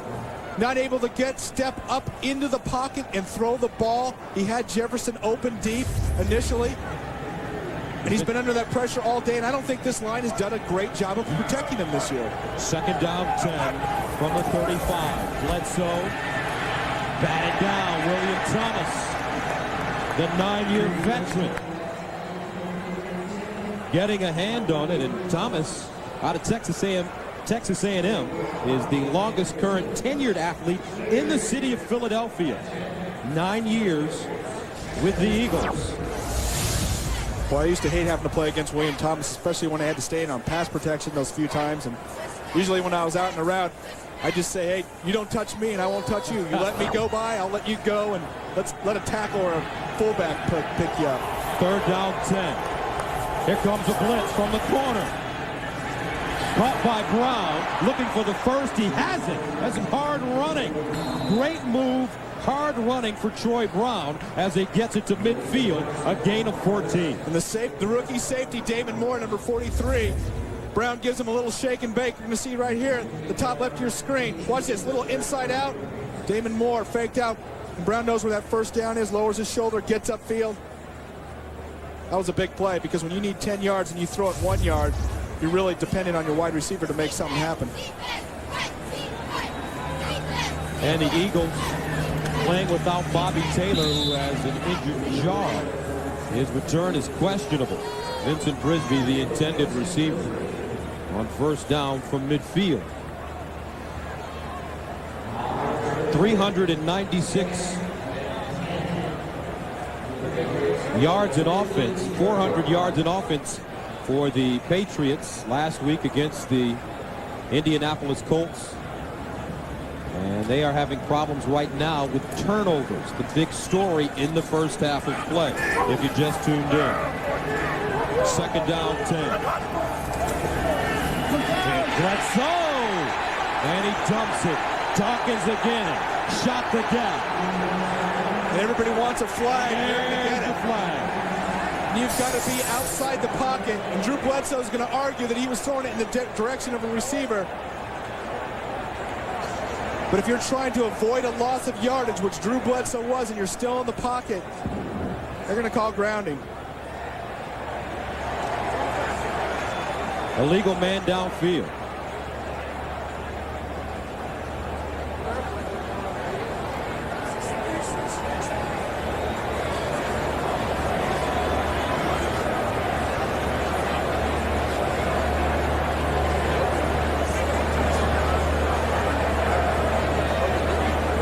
Yeah.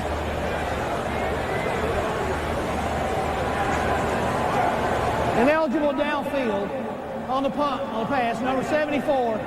5 yards, still second down. And they were actually setting up a screen, and I don't think that, and you're allowed to definitely throw the ball in the direction of the receiver. They got so much pressure early, and on the setup screen, the rule is you're allowed to throw the ball in the direction of the receiver. You see Lamont Warren right there, and I guess you could roughly say that was in the direction of the receiver. It was about 7 yards behind him, but lineman got downfield too quickly. Chris Sullivan. Bledsoe. Warren out of the backfield. And Warren gets inside the 45-yard line, a gain of 12. That will take us to the 2-minute warning.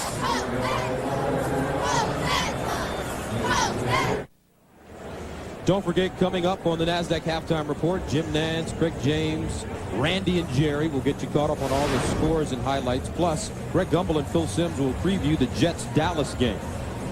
The NASDAQ Halftime Report. So, Coy Detmer is the starting quarterback for the Eagles. His brother, Ty, right now is on the field playing for Cleveland. Tim Couch knocked out of the game against Jacksonville. So both Detmers getting some playing time today. Here's a toss. Warren takes a loss. Allen Rossum. And crucial third down, trying to get some points here before halftime. Allen Rossum coming on the corner blitz. And Zephyrus Moss, number 77, trying to get back and get out to him. And as a cornerback, there's no way you're going to be able to have an offensive lineman beat you out to the point of attack. Lamont Warren taking the pitch and just going down right there. Rossum making a big third down stop for the Philadelphia Eagles. Lee Johnson's fourth punt stands at the 33-yard line. Rossum at the 10. High wobbly kick. Fair caught at the 8. 43-yard kick. Christmas Day, CBS Sports heats up the holiday with an NFL special. When Brian Greasy leads the Broncos into the Silverdome to meet Herman Moore and the playoff-hungry Detroit Lions. The excitement begins with Jim, Craig, Randy, and Jerry on the NFL Today, 3:30 p.m. Eastern on CBS. Christmas Day. That's one thing I didn't think we'd be saying this time of the year. Playoff-hungry Detroit Lions. That's right. You're pretty excited about that, your old hometown. Well, I'm not biased, but I am. First down 10 from the 8.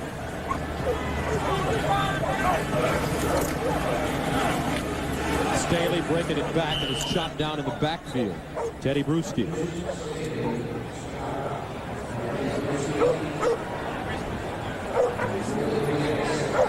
Let's go downstairs to Beasley Reese. All right, thanks a lot, guys. We're just told that Bobby Taylor, cornerback for the Philadelphia Eagles, has a broken jaw and, of course, will not return. That's a big blow for the defense. Back to you.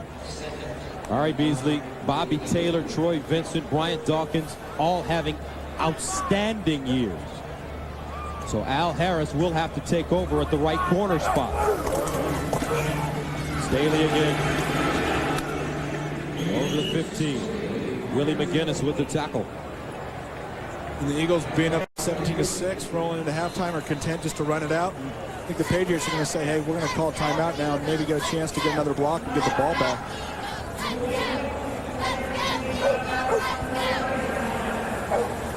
So the Patriots will head into the locker room trailing it.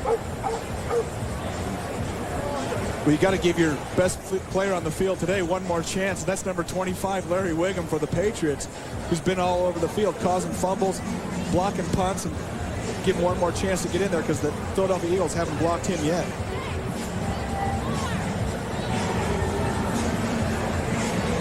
The first half for New England, 4 turnovers, 2 fumbles, 2 interceptions, 17 Eagles points off turnovers.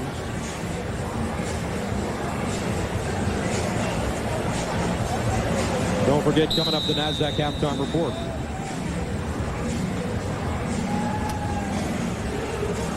The studio will also update the details on Tim Couch. 3rd down, 2. Another running play should take us to the end of the quarter and the end of the first half. And New England calls timeout. Pete Carroll not giving anything away. Larry Wiggum show. They've already blocked 1. Last timeout for New England. Remember, they got hit with a replay timeout when they challenged the Terry Allen fumble at the Philadelphia 5-yard line. The Philadelphia Eagle punt team was huddled on the sideline, and you can guarantee the one thing that was spoken there was, hey, can somebody please block number 25, Larry Wiggum?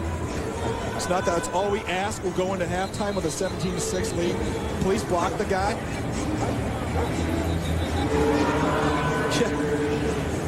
Eagles ended up getting a first down off the block punt. That's very rare. Wiggum lines up.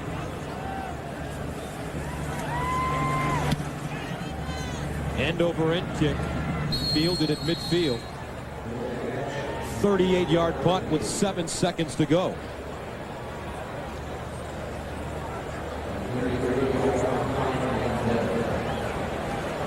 So the Patriots with 7 seconds, what can you do with 7 seconds? Well, you know, they fair caught the ball, so you can actually have a free kick, long field goal, and it would be awful long for Adam Vinatieri.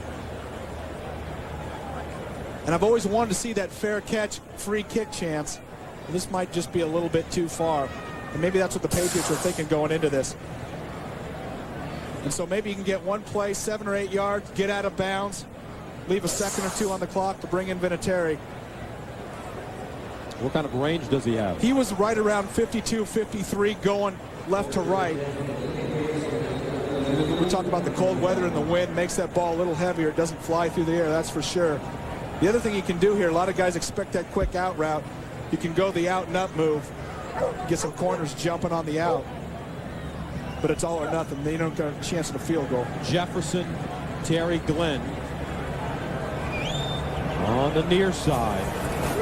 Bledsoe to the sideline. Glenn out of bounds. There you go with 2 seconds to go. That's smart football right there. They had the trips receivers lined up down to the bottom. Thought they were going for the Hail Mary and just dragged Terry Glenn off the other 2 receivers. Ran him on the 7-yard square out.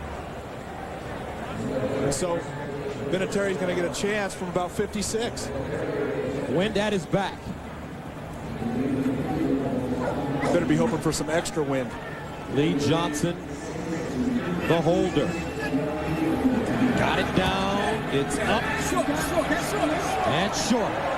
And Allen Rossum's going to return that because it can be returned. Heads up play.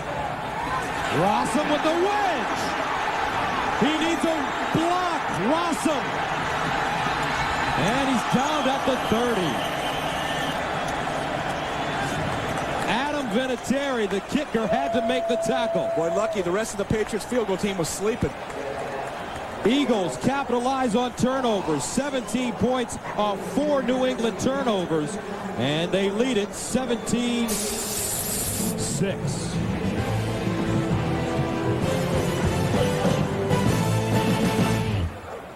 Sports presentation of the NASDAQ Halftime Report is sponsored by the NASDAQ Stock Market. Hi, everybody. Jim Nance with you. All kinds of news breaking around the league. Welcome to the NASDAQ halftime report. And in that first half, Coy Detmer with a couple of touchdown passes. It's a day where the Detmers, both boys, will be quarterbacking. We'll tell you that story in a moment. And Craig, you've been watching the first half of this one. You know, New England, you know, a lot of people are not talking about whether or not they had the heart and they're playing hard. And they're playing hard. They're playing so hard they're making all these mistakes. 3 sacks, 5 knockdowns on Drew Bledsoe. They're getting to him. Now watching the second half, Philadelphia, Deuce Staley, a very good running back, start exploding and running the football. All right, elsewhere in the league today, Jacksonville and Cleveland, and a lot of action here to work through. Jags lead behind Brunell's touchdown pass, touchdown run. Well, right here, Damon Jones for this 4-yarder. Look how easy that is with a good play-action fake. Brunell takes advantage of it. Brunell was the quarterback of Chris Palmer there, the head coach of the Cleveland Browns, so he took this job. Look at Brunell. Good fake, good defense, unbelievable effort going in there on that play. That's the kind of thing. Good vertical jump. There's a play by Terry Kirby, 3-yarder, made that score 14-7. Later on in the second quarter, though, Jerry Glanville's been talking about the lack of protection is going to hurt Tim Couch eventually. Eventually came today. Couch went down with a bad ankle and was taken off the field. Well, I'm absolutely sick. He's been sacked 52 times. They haven't been protecting him. Today he got knocked down another 8 times, another 4 sacks. We hope he's all right.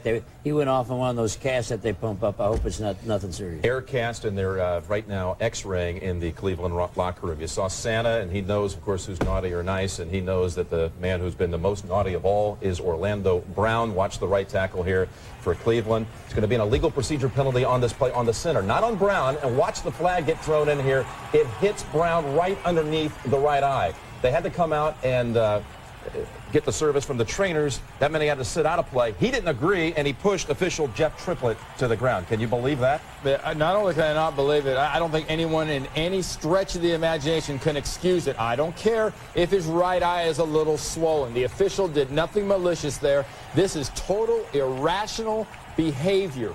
You do not do this. This is showing disrespect not only for your team, your teammates, but more importantly, the officials. The officials need the support. No one's helping these guys out lately. Yeah, you know, at the end of that yellow flag is kind of a hard little ball, so you can understand that it's going to hurt. But I don't care what sport it is. All athletes know you never touch the official. This is crossing way over the line. This guy's going to have a big-time problem coming his way. Well, I know the National Football League, when they take a look at this, he'll be suspended. They only have 1 game this year, so the suspension may go all the way into next season. You got to think this one could spill over for a long time. All right, let's go through the rest of the scores. San Diego and Miami, they're on to the third quarter here. That San Diego offense that's been really moving here recently has been shut down so far. The no huddle didn't work. In fact, first 3 possessions, 3 downs and out. Even after a botched play, Harbaugh, though, was able to get this one to Reggie Davis. It set up a Carney field goal, the only scoring so far for San Diego. Meanwhile, Marino's thrown for a little over 150 yards, and this pass would set up the field goal that has him in front 6-3. One thing here, everybody knows Jimmy Johnson wants to run the football. Well, guess what? He's done away with that today. He's throwing the ball like the old Miami Dolphins did before he was there. Mare has broken Stoyanovic's Miami scoring record with the 2 field goals in that half. Washington, touchdown pass to Albert Connell, leading at Indianapolis. Those 2 divisional leaders in a fight today. The Giants and the Rams. Orlando Pace got thrown out of the game after having an argument with an official. No physical contact, but he was thrown out of that game. The Rams lead on a touchdown pass by Kurt Warner. His 35th of the year went to Oz Hakeem. Atlanta and Tennessee. Frank Wycheck threw a touchdown pass for the Titans, as did Steve McNair. It took him 219 attempts between touchdown passes, but he got one in the first quarter to Chris Sanders. Saints and Ravens. Banks has thrown 2 touchdowns. He is on fire, Tony Banks. Meanwhile, Detroit and Chicago, Gus Frerotte has been picked off 3 times, and the Bears got a touchdown to Marcus Robinson, who's having a huge year. Will be on the bubble when they announce the Pro Bowl team selections this week. Maybe he'll make it. Robinson having a huge year. Bears lead in that one. This is a doubleheader day on CBS. Coming up, most of you will see the Jets against the Cowboys, or some will get that Seahawks-Broncos game. The last time the Jets played at Texas Stadium, Joe Namath started against Roger Staubach. It's been a long time. Today it'll be Ray Lucas against Troy Aikman. And for more on that game, let's go out to the Big D, to the men who are calling it for us, Greg Gumbel and Phil Simms. All right, Jim, welcome to Texas Stadium, everyone, where we prepare for the Cowboys against the New York Jets. And this is the season for Silent Night, but silence is hardly the word you apply to a couple of guys who will be out on the field today. 2 of the more talkative players in the NFL, Deion Sanders and Keyshawn Johnson. These guys, everybody's looking forward to this matchup, Phil. The question is, how often will they be matched against each other? Greg, I don't think we'll see it a whole lot because Keyshawn Johnson, when he's on offense, He lines up in so many different positions, moves around because the Jets want to get him free. What I find interesting when Deion Sanders is in on offense, how the Jets are really going to pay attention to him. And I asked Bill Belichick, why do you got to pay so much attention to Deion Sanders when he's on offense? He goes, hey, they're not putting him in there as an ornament. They're putting him in there for a reason. Look for him to go down the field today. Something else for you to look for today. Emmitt Smith is expected to play. Should he score a touchdown, he becomes the #2 touchdown maker of all time, breaking a tie with a guy by the name of Marcus Allen. Jim?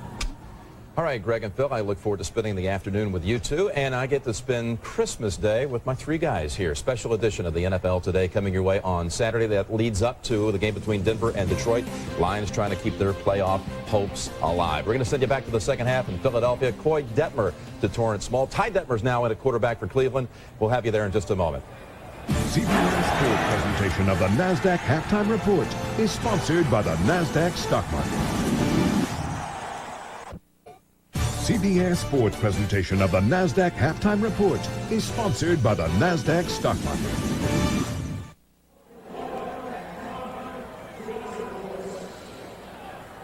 Four first-half turnovers for New England. Eagles lead at 17-6. Will return to Philadelphia after this message from your local station. Halftime at Veterans Stadium, 17-6. Moments ago, Beasley Reese spoke to Pete Carroll. Coach, obviously 2 minute mistakes in the first half. What did you tell the guys in the locker room? We have to get back in this game by just playing one play at a time, not over trying right now. You know, we've done so poorly in the first half that we have to just come back and execute one play at a time and not try to do too much right now. Long half, we've got to get our game going again. All right, Coach, thank you. Good luck. Gus Johnson along with Brent Jones, and I'm sure for the Patriots, they're glad that first half is over. Yeah, they seem like they really played tight there in the first half. 4 turnovers, and Philadelphia capitalized on all those turnovers. 17 points off of those turnovers. That was really important for them in the first half. Ready to begin the second half of play. Eagles will have the football. Vinatieri back deep to Rossum, and he takes the knee. Eagles start from the 20. And a look at the statistics from the first half of play. Turnovers, points off turnovers, the big ones. That's really a big, in quantity. Quantity hasn't been in store for the Philadelphia Eagles, but quality. They've been able to score on some big plays. They've had a couple of big interceptions. Time of possession, look at that. Patriots dominating time of possession, but when you have those turnovers, you're going to end up on the short side of the score.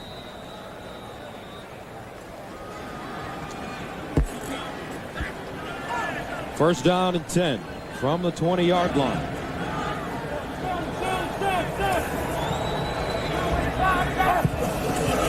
Detmer in trouble.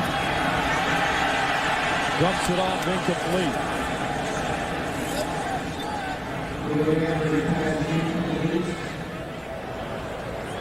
Opening moments of the third quarter of play, the Philadelphia Eagles 3-11, taking on the New England Patriots 7-6.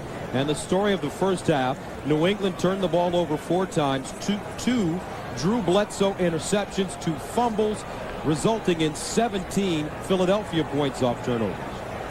And when you play a lesser team on the road, you don't want to give them momentum.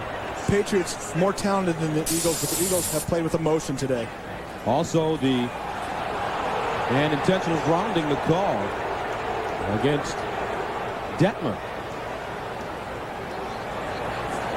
And the rule is once you get outside the tackle box, you've got to get the ball or make an effort to get the ball near or close to the line of scrimmage. Intentional grounding on the offense number 10. The ball did not get back to the previous spot. 10 yards,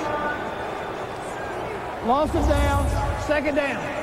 And that's what I just said, Gus. You got to get the ball once you get out of the box, out of the pocket. You've got to get the ball back or close to back to the line of scrimmage. You see Coy Detmer rally here to the right, and he's 10 or 12 yards away from the line of scrimmage. He should just thrown it harder.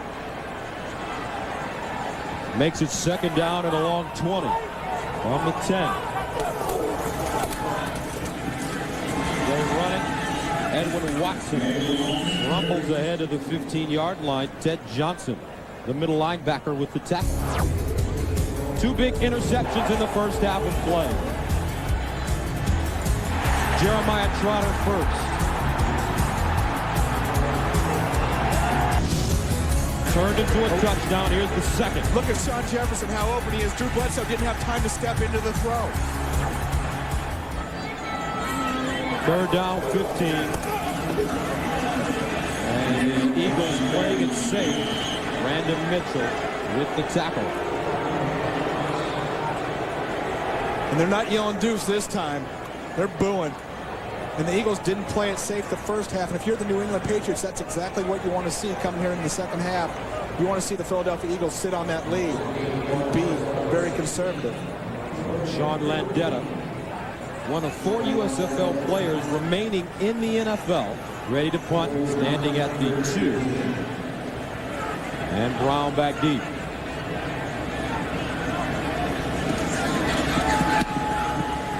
High spiraling punt.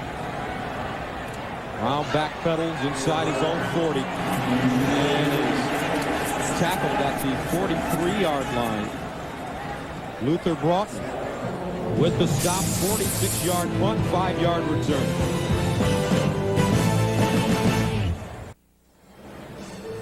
Patriot miscues. And when you have that many miscues, you're lucky to be only behind 17-6. 5 drop balls. They've allowed 3 sacks. They start from the 43-yard line. Terry Allen breaks it back and stumbles ahead to the 45.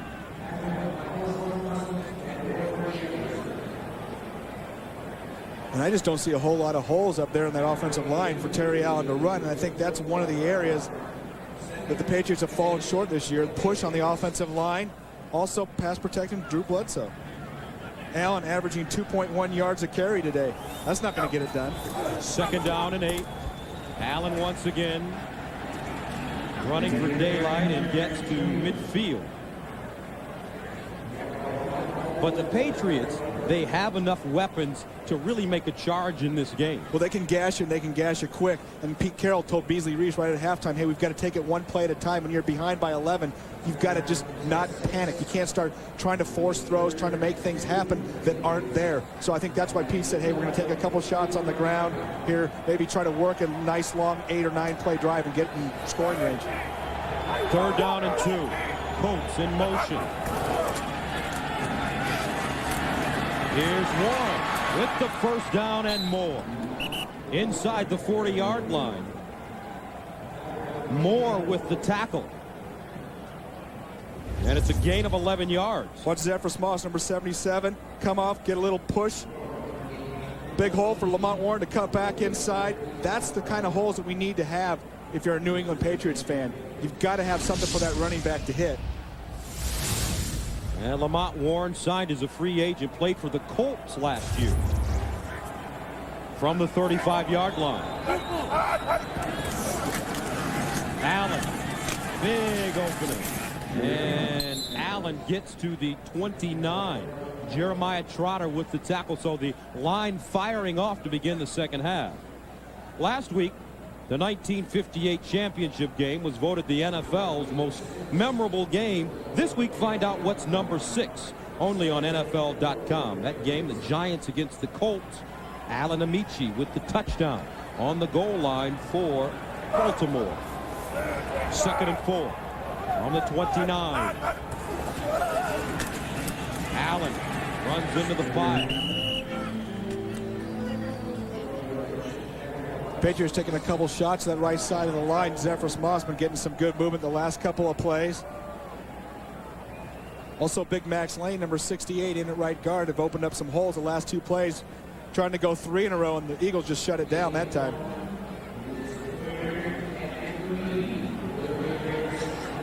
Brings up 3rd down and 3. Maybe that offensive line of the Patriots heard me, taking shots at him. Got to get him fired up down there.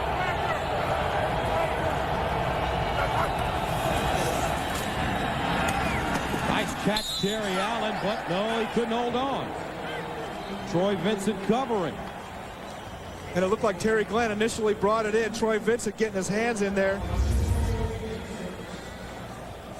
You see Terry Glenn run the square out right at the first down marker. You have to get up, get the ball, get his feet down. And you see Vincent doing a great job of getting his hand in there, knocking the ball out before Terry Glenn got his 2nd foot down. So Vinatieri in to attempt a 46-yarder. Already has a 43-yarder. And it is good. 23 and 46. Good today along with the 43. 17-9. The NFL on CBS is sponsored by Southwest Airlines, proud sponsor of the NFL and official airline of the Super Bowl. The Intel Pentium 3 processor. And by Dr. Pepper and your local Dr. Pepper bottler. Little entertainment during halftime. Philadelphia leads New England 17-9. Been a very entertaining game thus far, especially if you are an Eagles fan. And a frustrating game if you're a Patriots fan, especially from the fact that they've been kicking field goals instead of scoring touchdowns. Vinatieri sends it away. Rossum on the 11. Straight ahead up to the 30-yard line.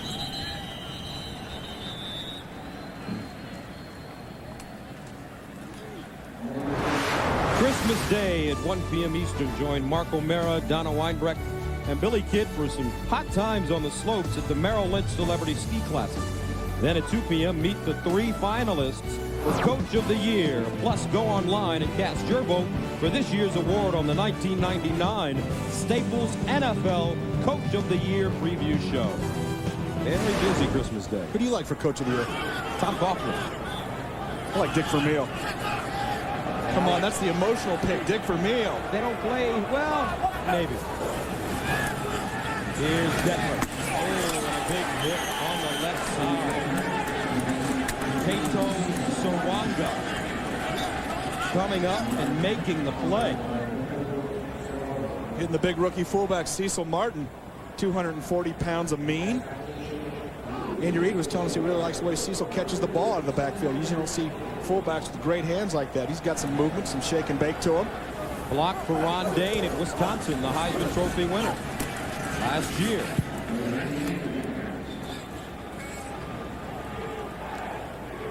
Nine minutes, 29 seconds remaining here in the third quarter of play. And there's Cecil Martin. Very, very good story on him. I mean, he and his mom were living in a homeless shelter before he signed to play for the Wisconsin Badgers. Now he's in the NFL, and the coaches just love him, as you mentioned, Brent. Says spends a lot of time at the facility, working hard, going over film, making himself a better player. That's what you got to have, commitment as a young player to get better. Detmer passing down the seam, incomplete. Ball thrown too high, intended for Nate Brown. That's a slightly overthrown there, just by 10 or 12 yards. That was the first pass attempt they've had here in the second half. And Coy Detmer, his numbers aren't impressive. 5 of 19, 86 yards, his first start of the year. Doug Peterson started the first 9 games. Donovan McNabb then took over, started 5 in a row before injuring his knee against Dallas last week. 40% of Detmer's completions are touchdowns today. Wobbly kick. Troy Brown, fair catch at the 35. 34-yard punt. 8 minutes and 48 seconds to go, third quarter. 17-9 the score.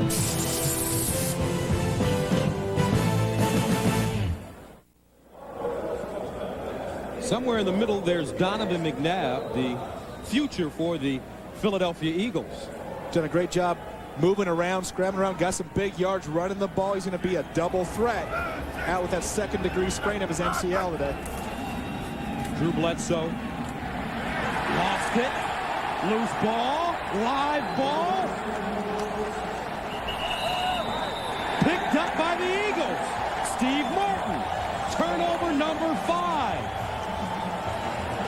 Boy, that was a strange play. It looked like Drew Bledsoe got a little lazy with the ball. Looked like he was just going to try and flick it away from down low. Pulled it back in. Tyrone Williams gets his hand on it.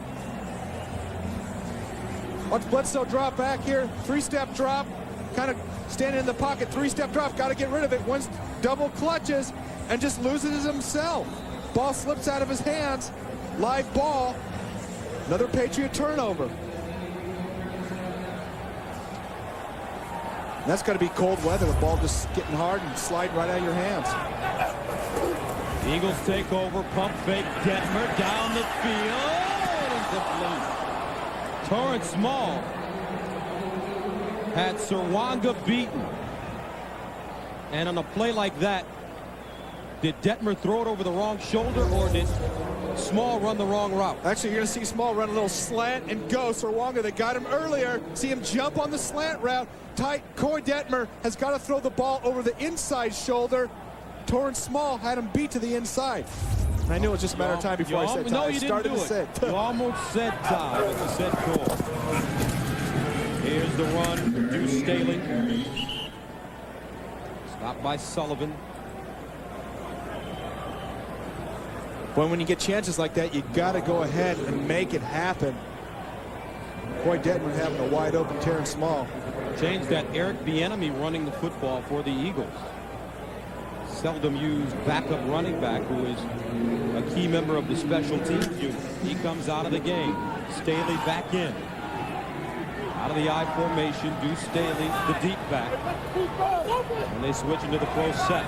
Here comes the blitz. Detmer, quick toss. Nate Brown, great grab. And another first down.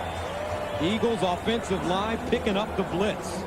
And Cecil Martin, the fullback, taking a big shot at Willie McGinnis, who got free. And you're going to see Detmer throw the ball before Nate Brown even makes his break. But watch 38 step up right there, knock Willie McGinnis out of the picture. Nate Brown hasn't even turned his head, and the ball's halfway there. Great concentration by the rookie. First down 10 for the Eagles from the Patriots 23.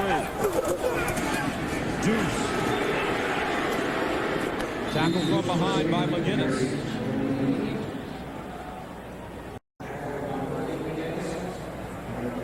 Look around the NFL. Miami, San Diego tied at 6. San Diego with an outside shot to get into the playoffs. Baltimore as well. Jacksonville, Washington now trailing Indianapolis on the road. Play action. Detmer into the end zone. Picked off. Serwanga with the interception. Third turnover of the day for the Eagles. And Coy Detmer could not step into that pass. A lot of pressure inside. Willie McGinnis getting to him. Watch Serwanga right here on Terrence Small. Been biting for those double moves. Doesn't bite that time. Stays right with them. Ball underthrown after a big shot. Interception, Serwanga.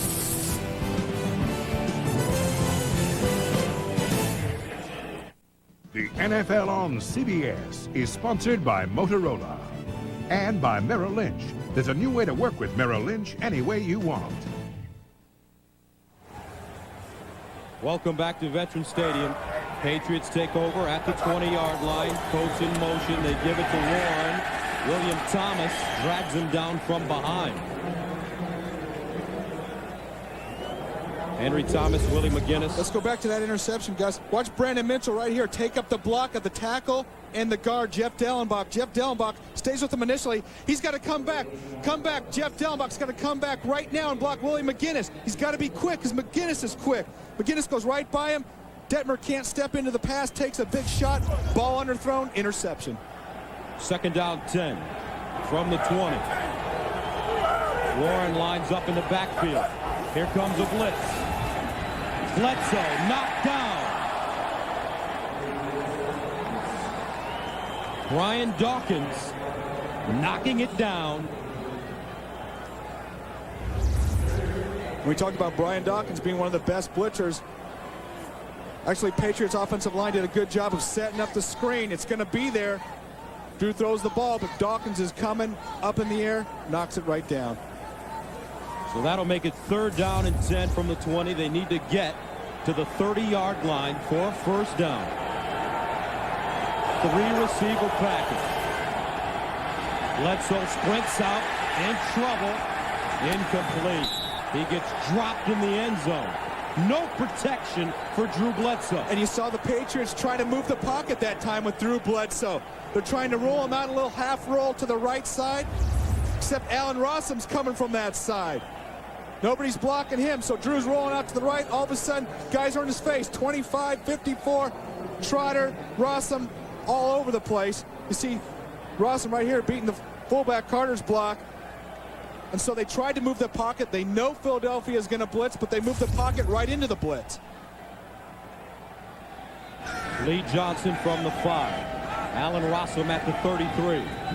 Fifth punt for Johnson. Gets this one off. A good one. Back to the 21. Rossum. Turns it up and over the 30 to the 33. 57-yard punt, 9-yard return. Tough day for Drew Bledsoe.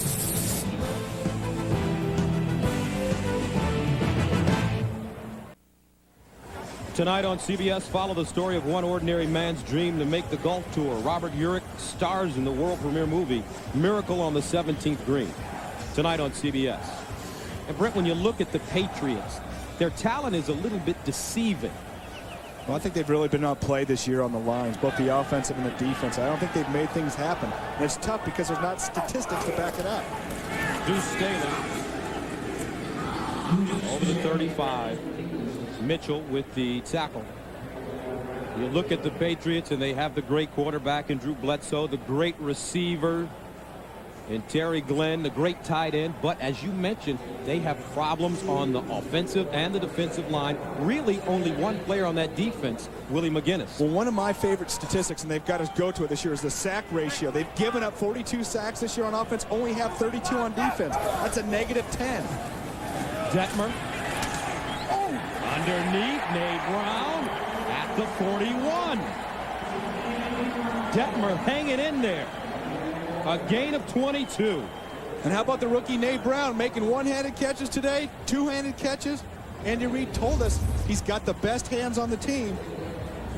Been more involved in the offense the last 3 or 4 games, running the deep end and back out on the comeback route. Nice job of getting his hands extended. And Corey Detmer's going to take pressure. He's going to hang in and take shot from Brandon Mitchell. Gets high-low. Willie McGinnis low. Deuce Staley, Submarines to the 40-yard line. And for the most part today, New England Patriots have held Deuce Staley to relatively low yardage. But those turnovers and those big pass plays that they've given up have really hurt them. And there's Willie McGinnis. And Willie McGinnis is one of the few guys on this line, the only guy really that's had consistent pressure this year. Patriots are going to have to go out and get another big pass rusher, either in the draft or through free agency. They're going to have to get somebody to take the focus off Willie McGinnis. Deuce Staley, 16 carries, 45 yards. He's in motion. Detmer got it away. Nobody close to the football. And he's hurt. Teddy Bruschi with the pressure, and Detmer is in a lot of pain.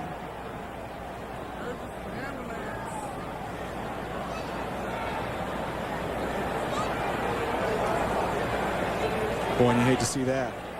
Teddy Bruschi just came unblocked and drove Corey Detmer right to the turf. The backup quarterback, Doug Peterson, he has a broken rib. Also, they've been working Torrance Small in at quarterback,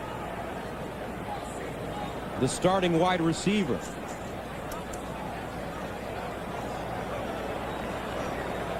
And Doug Peterson has that cracked rib, and he told me on the sidelines before the game that he went ahead and shot it. The rib's right there above his lung.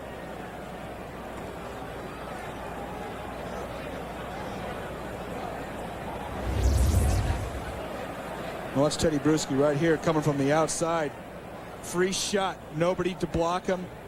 Back out in protection. Cecil Martin to the right side setting up the screen. And that's why it won't be called intentional grounding. But watch Bruschi, the full weight of his body right on Corey Detmer's neck and his head and shoulder. And sometimes that's a collarbone. Sometimes that's a neck. And that is just a whole lot of weight right on top of you. Coming from the blind side, Corey Detmer doesn't see him. He's dropping back, trying to set up the screen. Still doesn't see Bruschi. Never actually does see him. And the full weight of the linebacker right on top of Corey Detmer. Especially when you consider this Veterans Stadium turf. It's like playing on concrete.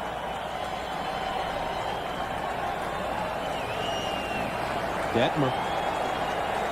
He's up, smiling. He's a little twisted. He is a little crazy. He was so calm, cool, collected, quiet, almost boring in our interview with him. You can't believe it's the same guy that's out on the field running around, dancing, gesturing, firing up the other team. Tell you what, he walked into our meeting and looked more like a manager as opposed to a starting quarterback or a quarterback in the NFL. So Peterson back in the game, started the first 9. Came over from Green Bay with Andy Reid. 3rd down and 9. They need to get to the 30. Here's the pitch. Deuce Staley looking for the first. And he's knocked out of bounds at the 32. Brandon Mitchell there to get him. Here's Jim Nantz in New York. Gus and Brent some 400 miles away within a minute of Coy going down. His brother, Ty, throws a touchdown at Cleveland to bring now the Browns within 3 of Jacksonville. Let's go back to Philadelphia. All right, Jim, there's Coy, Ty's younger brother. They're 6 years apart. Both played in San Antonio for their father, Sonny. And Detmer ready to go back into the game. I think you got some channel surfing going on in the Detmer household. No question, the direct TV. And how about the Browns hanging in against the Jags? You think the Jags are overlooking that team? In the meantime, Monday on CBS, everybody's getting spruced up for the big holiday on back-to-back episodes of Everybody Loves Raymond. Ray Romano stars Monday right here on CBS. 4 minutes and 10 seconds remaining in the 3rd quarter of play. The Eagles lead the Patriots 17-9.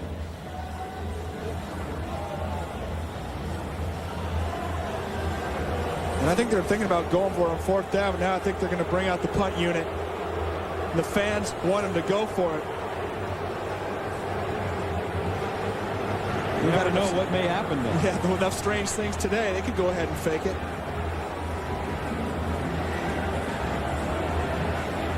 Landetta standing at the 48-yard line. And how about the Detmer brothers having a chance to lead 2 huge upsets in the NFL? You think that'd be a story? That would be.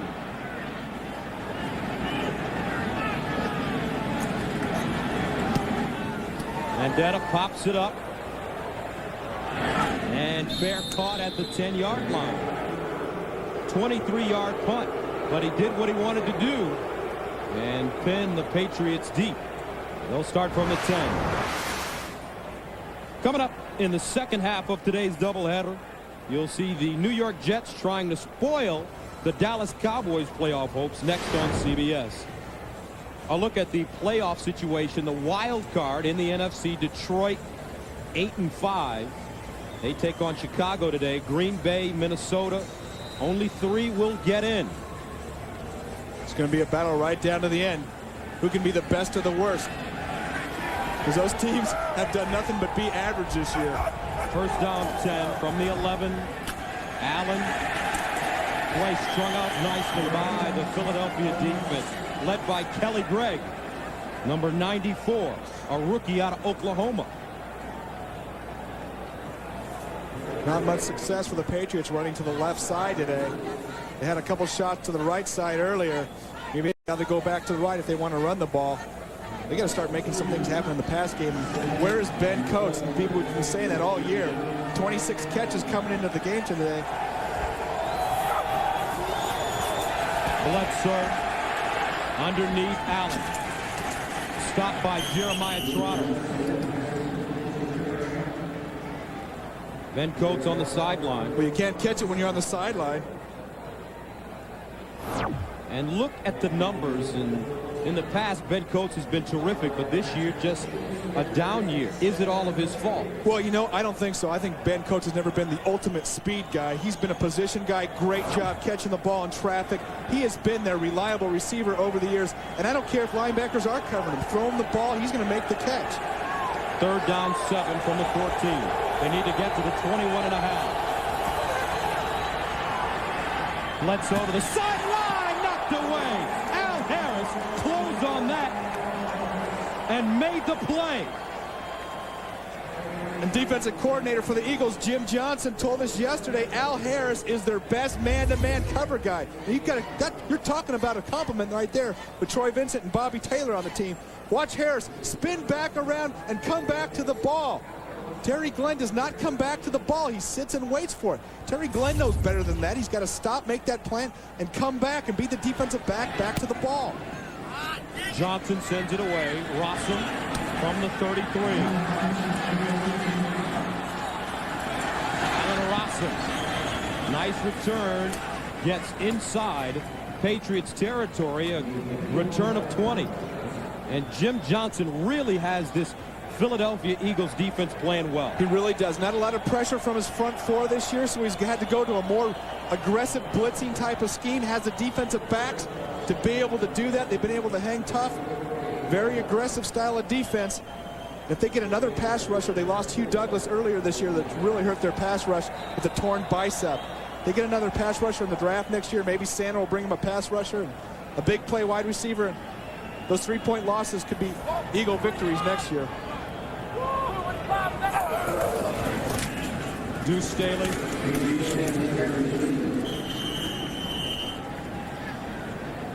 Ted Johnson on the stop for the Patriots. Fumbles the story for the Patriots, and it started early. The opening kickoff. Tony Simmons. Then Terry Allen with the Patriots knocking on the door. And earlier in this quarter, just dropping the ball. He also has 2 interceptions. Second down, 7. Draw play. Staley is right into the middle of the line and is stopped. Ted Johnson, Teddy Bruschi once again.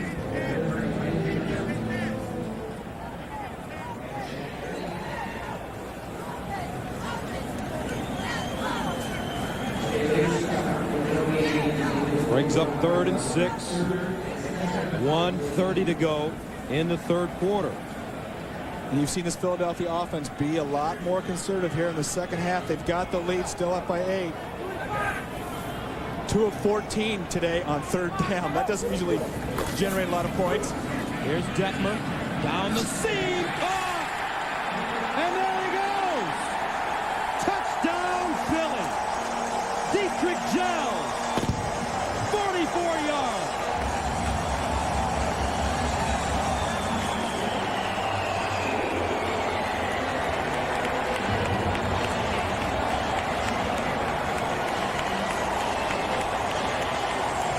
And that may be the season for the Patriots. And Dietrich Gels, the 3rd wide receiver for the Eagles, their big speed guy. And once he got it in the seam, it was all over.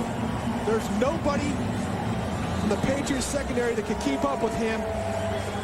It's just a matter of getting it in his hands over the middle and then turning on the afterburners. Extra point. Good. Working on to Bucky Jones.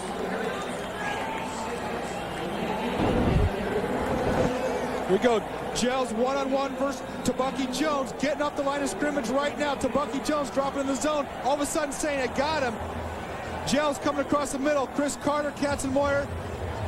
Got sprinter speed right there. There's no way when you get that big hole coming across the middle, you're going to be able to keep up with them. Detmer having time to step up in the pocket. That's been the key today. Have time to step up.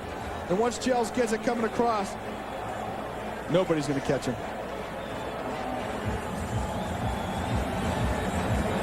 And once again, 3rd touchdown pass of the day for Detmer, and I don't know what that is that he's doing.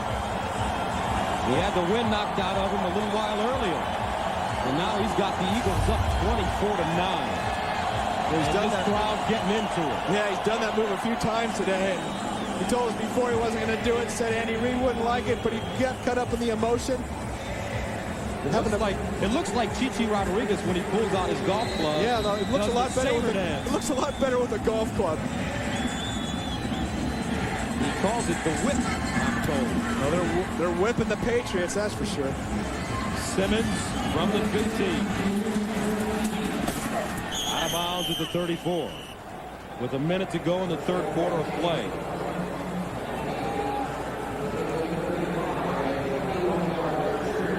Putting the old whip on the Patriots.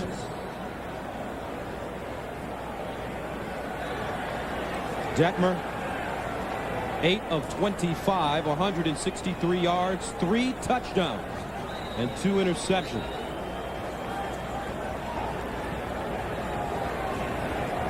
That's pretty significant to have 8 completions, but 3 of them are for touchdowns. Not bad.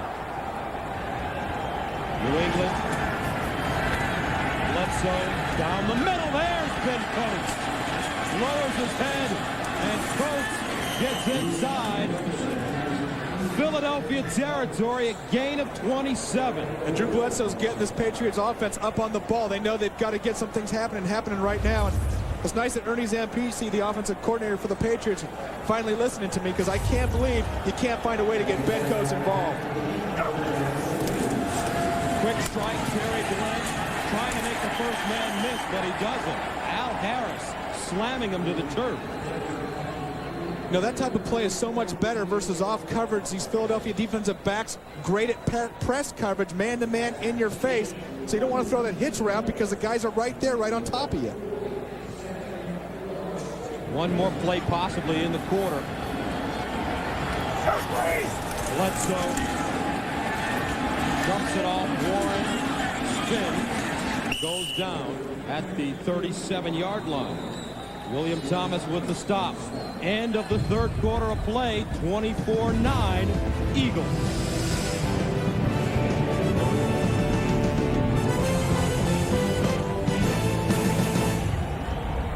And they have been consistent second, third, adding a touchdown. 24-9.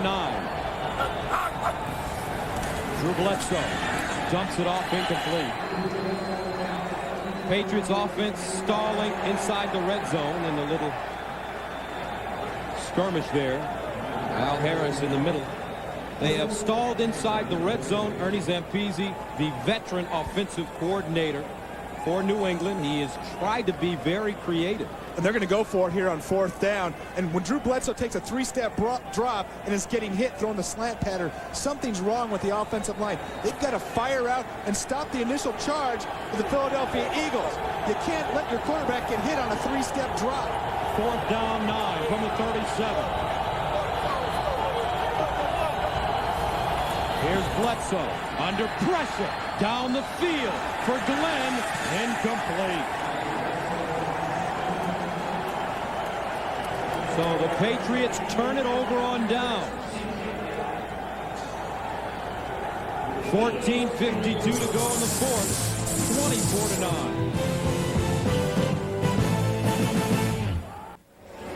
24-9. 24-9. Pete Carroll going for it on 4th down and 9. Well, maybe 4th and 2, 4th and 3, 4th and 9. That's a long ways to go, especially with 14 minutes, 52 seconds left here in the fourth quarter. You're still only 2 scores down. Maybe it would have been a better idea to punt that ball and back up this Philadelphia offense. First down for the Eagles from the 37. Staley. And he is over the 40, Teddy Bruschi. Here's Jim Nantz in New York. All right, Gus, Jacksonville's won 10 in a row, but struggling today at Cleveland until Fred Taylor breaks this one just moments ago. He's over 100 for the day, and the Jags are up 10. Let's go back to Gus and Brent. Fred Taylor's been nursing that hamstring the entire season. Meanwhile, an injured player on the field for Philadelphia. Doug Brzezinski played at Boston College, and we'll update you on him after this. The NFL on CBS is sponsored by Original Coors. Expect more from an original. Original Coors. Sam's, the Diamond Store. And by RCA. Changing entertainment again at RCA.com. Welcome back to Philadelphia. The Eagles lead the Patriots 24-9, 14:36 to go. Doug Brzezinski. The first play he's missed all season on offense. He's on the bench. Here's the pitch to Staley, and Staley knocked out of bounds. Nice looking play by Willie McGinnis. Now keep in mind, although New England's down 24-9, they have shown the ability to rally. Week 2, trailing 28-7 to the Colts at home. They scored 17 points in the fourth quarter, came back to beat Indianapolis 31-28. Sometimes this team doesn't get going until their backs are against the wall, but coming into the game today, they're definitely against the wall. 3rd and 11. Detmer caught, and a first down. Troy Smith. 14-yard gain. And Detmer's been able to come up with big plays when he needs them. And he's had time to step into the throws, which is such a key. You're going to see Smith outside, run around to Bucky Jones, playing too far off, and then misjudging the throw, coming back, giving up a lot of cushion. Remember, the Patriots have some problems at cornerback. Steve Israel out because of a left ankle. Ty Law out because of a broken hand. Chris Carter playing with a pulled hamstring. Kato Sarwanga to Bucky Jones. The replacements as Staley carries close to the 45. And Jones and Sarwanga.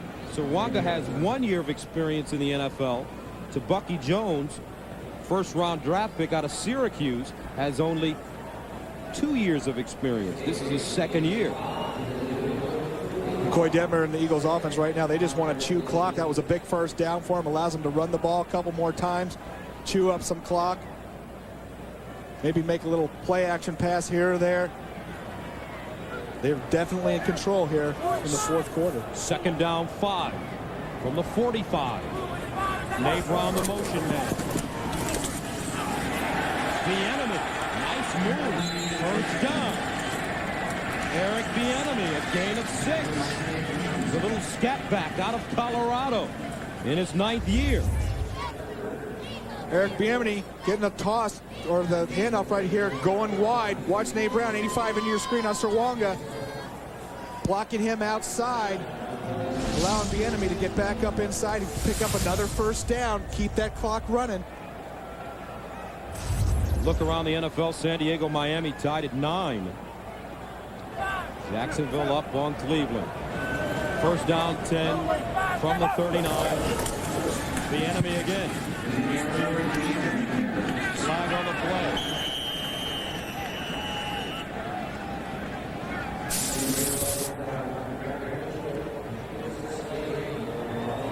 It's against the Eagles. Holding, 72, offense, 10 yards, repeat first down. Trey Thomas, the starting left tackle, playing with a groin injury. Did not start the game. And here's Trey Thomas right here. Didn't start the game, doesn't have a feel for what's going on, trying to get back in there. He's going to get his hand on Slate, behind Chris Slate's back. And once you get that hand behind the frame of the body, the framework, the officials are going to call holding every time. I see you're very familiar with that rule. Yes.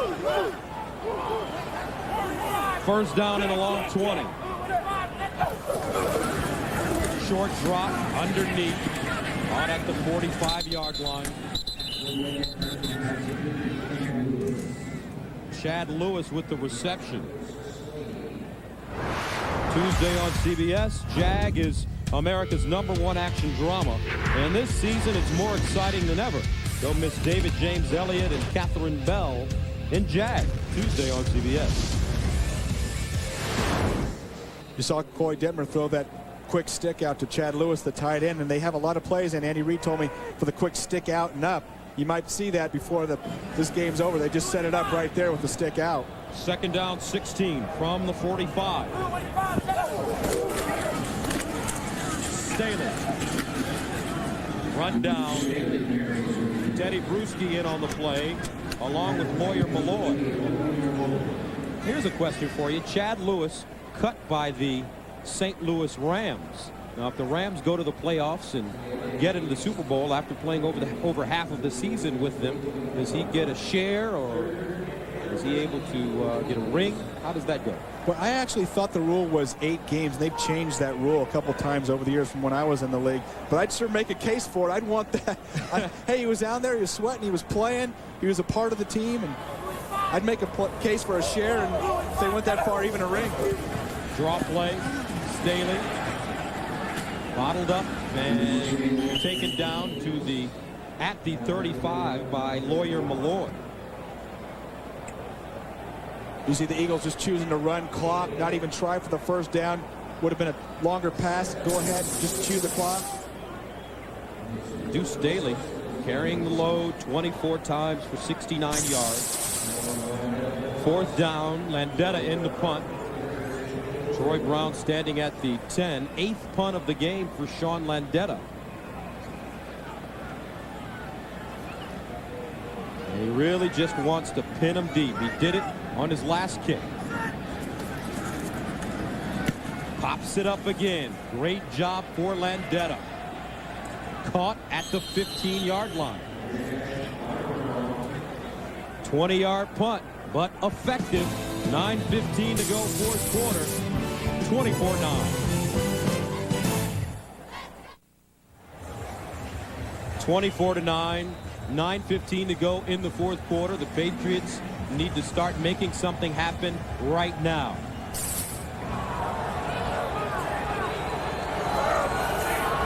From the 15-yard line. 1st down. Bledsoe.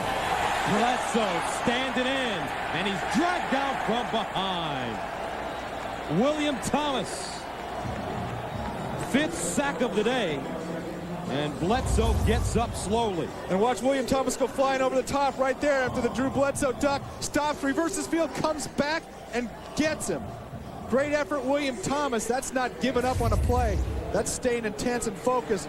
Wanted to get that quarterback.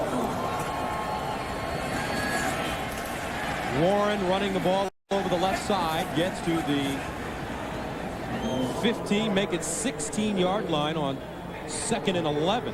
And I'm not so sure about that call on 2nd and 11. You don't have much of a running game anyway. You've got 8.5 minutes to try to keep your playoff hopes alive. You got to just say, we've got to somehow pick up this pass protection, this blitz, get our guys pass protected, give Drew some time to step into the throws and make something happen. 3rd down and 9. They need to get to the 25. 5 of 16 on 3rd down conversions. Bledsoe looking down the middle, caught by Brown. Burst of speed. Tries to get outside, but doesn't. But he's down close to midfield. Moore with the tackle. A gain of 33. Eagles only brought 4 this time. Watch Drew Bledsoe. You'll see what he sees. Troy Brown coming across the middle of the field on Allen Rossum. Brown trying to break it back outside. And hurry-up offense being used by the Patriots.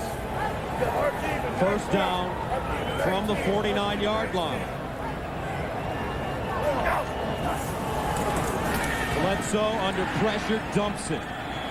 Dawkins in his face.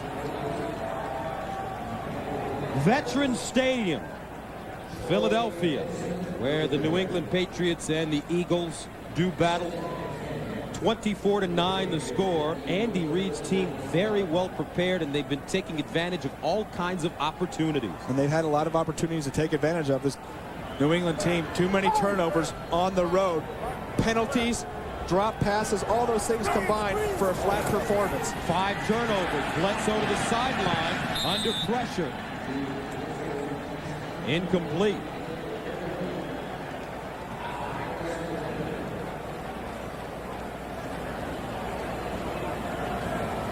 Gus Johnson, Brent Jones with you from the vet, and just a very inspiring performance by the Eagles. Disappointing for New England. Yeah, I think, one, not giving Drew Bledsoe enough time has really been a problem for the Patriots today. Of course, the turnovers as well. Screen pass.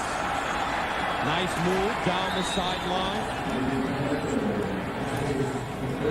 Jerry Ellison, a 23-yard gain.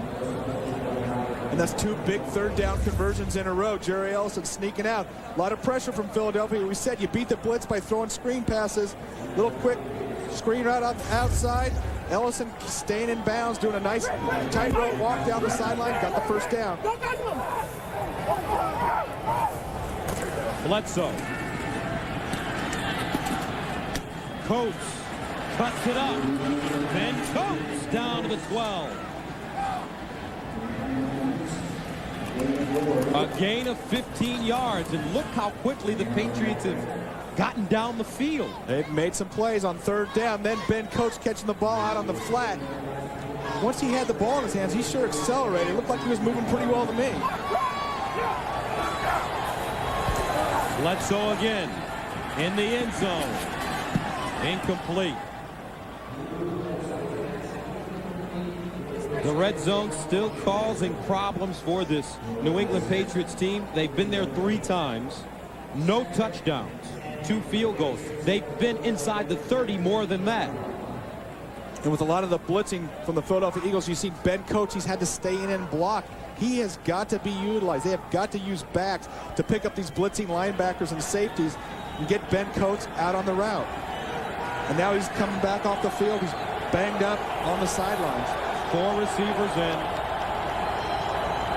Ellison lines up in the backfield.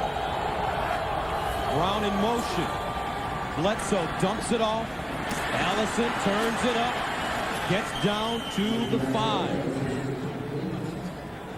Jeremiah Trotter with the tackle. Patriots can still get a first down without scoring. First down marker sits at about the 3.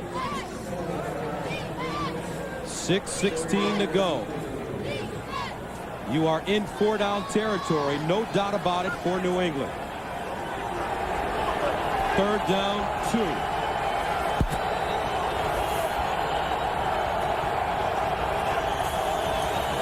Bledsoe in the end zone. Incomplete. No flag on the play. And Troy Brown saying, where's the interference? Al Harris all over him. And let's watch Troy Brown right in the middle of your screen. And it's actually Allen Rossum. And that looks like face guarding / pass interference to me. They didn't call it, but he sure didn't have a chance to catch that ball. And Pete Carroll saying, how can you not call that? 4th down and 2. And Pete Carroll wants to talk things over. 5:55 to go, 4th quarter. 24-9.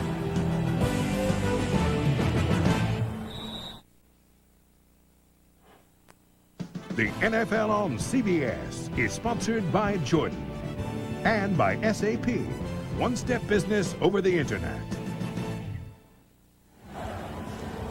4th down and 3 for the Patriots. And Brent, this could be the biggest play of the season for New England. No doubt about it, Gus. 4th down, you got to go ahead. I think you got to throw the ball. No way. You haven't been able to run the ball all year. You don't try to run it right at this point.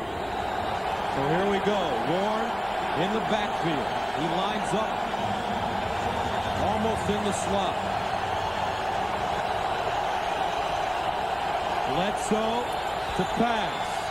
Bledsoe in the end zone! And he dropped it! Oh, my! Terry Glenn! 8th drop of the game for New England. Terry Glenn's going to run a slant, come across the back of the end zone. Both he and Ben Coates were wide open. Drew Bledsoe had his choice, throws it to Terry Glenn right in his chest, and he drops it. Watch him come out, give a move inside. You know he's coming inside, stops, stutter, comes back across. Drew sees him, puts it right in his hands. And you're not going to see that a lot from Terry Glenn, but that could be it for the Patriots this year, Gus. And it could be it for Pete Carroll as the head coach in New England. And you know what? You say that, but I go back to, hey, Pete Carroll didn't just drop that pass. The drops have just killed him today. But the mistakes have to reflect on Carroll. Well, the players have to take some responsibility. You know, anytime something goes wrong in New England, they try to blame it on Pete Carroll, but the players have to shoulder some responsibility. But at the same time, the head coach has to shoulder it as well. Well, I'm not going to let you convince me of that. The coaches get too much credit when teams win and too much blame when teams lose. 2nd down, 8. Knocked away to Bucky Jones. Ball intended for Small. Now, if they lose today, it does not mean the Patriots are out of the playoff picture. No, they won't be mathematically eliminated, but they needed some help. Even with a win today, they needed some help. And with a loss today, they're going to need that much more help, and it's going to be an amazing amount of help. If the Patriots win 2 and end up at 9-7, they need 3 scenarios to happen. Miami to lose all 3, Buffalo to lose all 3 games, and Kansas City to lose all 3. Detmer over the middle, and it's incomplete. Wow, Chris Carter had an interception. The story of this game has been the drops. Not only for the Patriot offense, but how about for the defense? Chris Carter, that's as easy as you can get, right in your hands. And you're going to tell me that Pete Carroll should have made that play. That's the thing that frustrates me. Coaches put their guys in position to be successful. This Patriots team has underachieved this year. Guys have to make plays. They have to be responsible. It's a good argument. It will be decided. Here's Brown. Patriots will get another opportunity. Brown trying to make something happen. Look at the run. Brown. Great individual effort inside the 35. A 31-yard return. Well, one thing that we should have learned from last year and their stretch run into the playoffs, you can't count the Patriots out till there's no time on the clock. Watch Troy Brown's effort. Little shake and bake, cut it back up inside, one hand on the ball. Gardner slows him up right there. Troy Brown's off to the races. That would have been a touchdown. There's Coach Carroll. Come on, go. Come on, get through there. Yeah, he's fired up. They still got a chance. Not much one, but they still got one. Bledsoe out of the shotgun. 4:49 remaining. To the sideline. Intercepted. Troy Vincent. One of the greatest kind of plays you'll see from a defensive back. He leaned out and caught it with all fingertips. His 6th interception of the season. And you want to know what makes great defensive back play? Watch Terry Glenn when he comes out of his break. Troy Vincent coming right now. He comes out of his break the same time, dives, makes the catch, looks like an all-pro wide receiver out there. Watch Vincent laying out, getting the ball, and you just wonder right there with that angle if the ball didn't hit the ground first.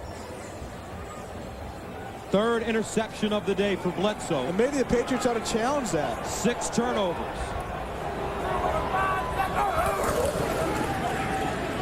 Here's Staley running over people. Out of bounds. First down at the 41, a gain of 14.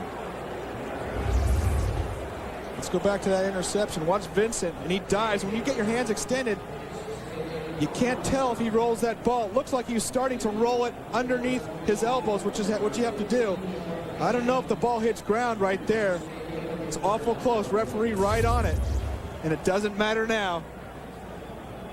6 turnovers. There's no way you can come into a game and have 6 turnovers and expect to win. Just no way. The Eagles will keep it on the ground. Staley. And he will also try to stay in bounds. Take a look at the timeouts remaining. Each team with 2. And the Patriots used one of their 2 timeouts. And that man, Andy Reid, has got to be fired up. He said they were going to play him tough today.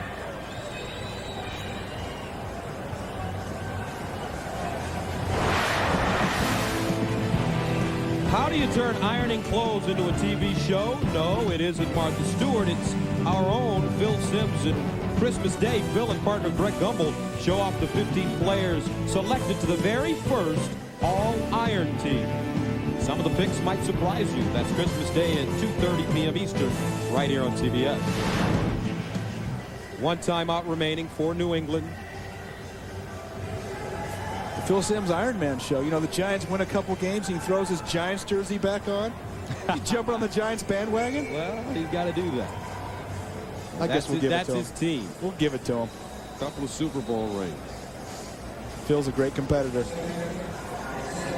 Speaking of being a competitor, this entire Eagles squad competing today, playing as if they're going to the playoffs. Staley tackled in midfield.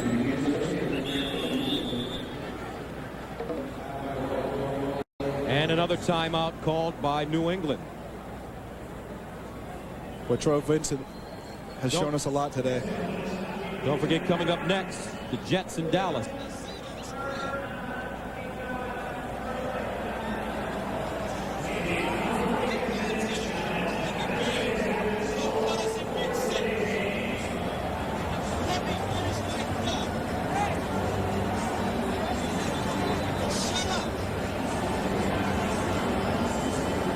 Third down and 2. 4:21 to go in the fourth quarter. 24-9.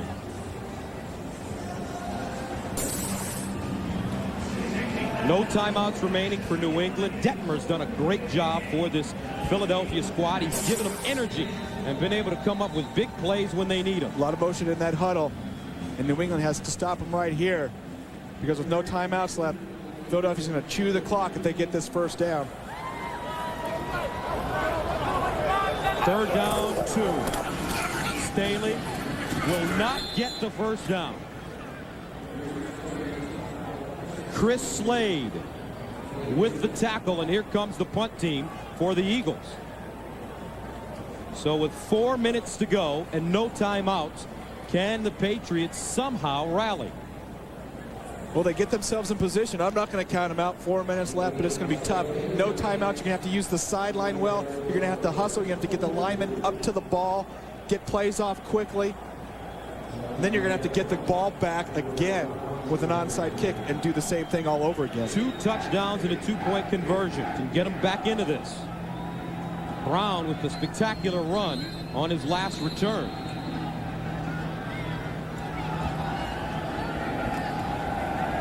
And the Eagles take the Philadelphia timeout. Second team timeout. 30-second timeout. They have 1 remaining.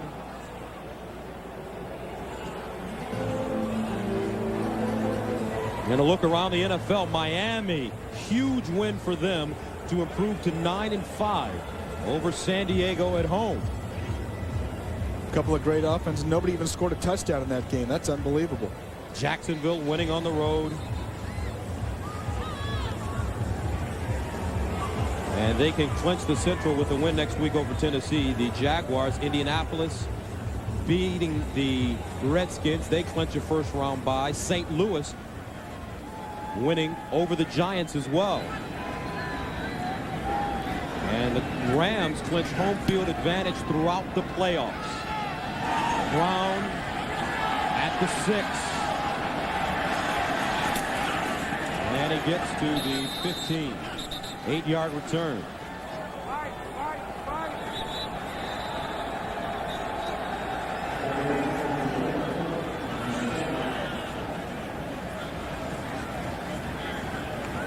Little pushing and shoving down there. Obviously frustration from the Patriots side of the ball.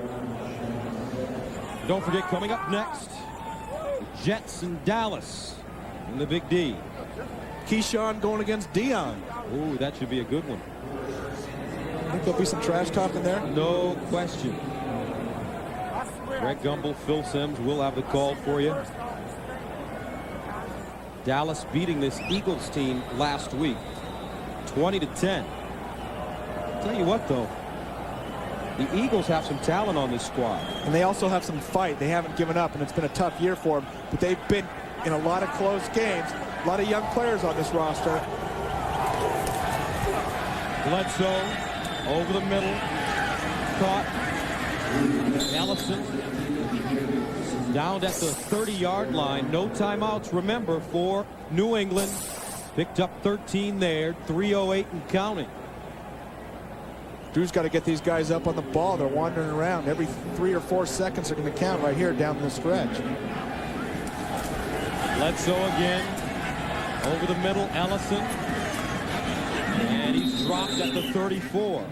Clock's still running. Well, the Eagles know the Patriots have no timeouts, are really guarding the sidelines well, giving them give up the 7 or 8 yard pass over the middle, tackle the ball carrier, and clock's going to continue to run. Second down 4, and they run the ball. And don't even ask me that. I don't know why. Maybe they want the first down, but it's not going to matter. They still can't. Even when it's an obvious passing situation, they still can't run the ball. And that's been a big problem for the Patriots this year. Boy, do they miss Robert Edwards. Edwards, a 1,000-yard rusher last year, injured himself during a pickup beach football game. Flag on the play.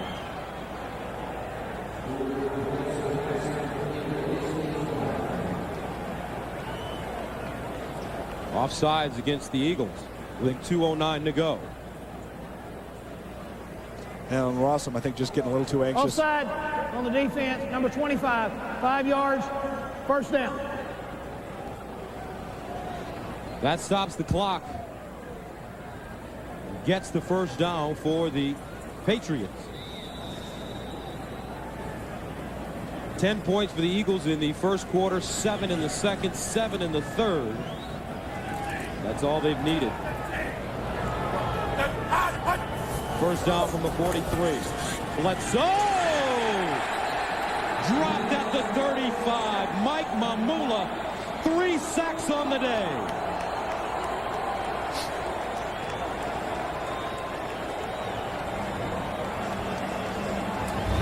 Mamula having a huge day coming from the left side of your screen. Drew Bledsoe's blind side. Nobody there. And that takes us to the 2-minute warning. 24-9, Philly.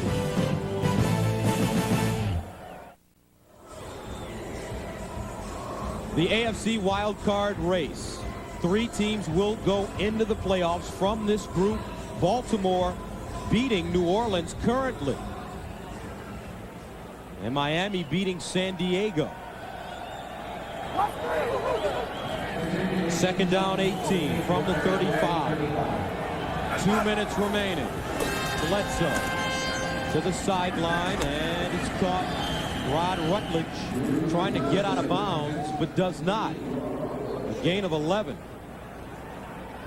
And look at the Patriots. They're not running to the line of scrimmage. Now, there's no sense of urgency. Have they quit? I don't know what they're doing, but they've got to hurry up. It's called the hurry up offense, not stand around with your hands on your sides offense. Brown breaks a tackle. He's got to get out of bounds. Get out of bounds. Brown down at the 15. Okay, Troy Brown just got an extra 10 yards by cutting it back inside, but he also lost another 30 seconds. And why is this Patriots team walking up to the line of scrimmage? That's costing precious time. Looks like the offense has given up to me. Here's Bledsoe in the end zone and out of bounds. 59 seconds to go. And there's Pete shaking his head. And unfortunately, he's been shaking his head all day. And I still can't believe.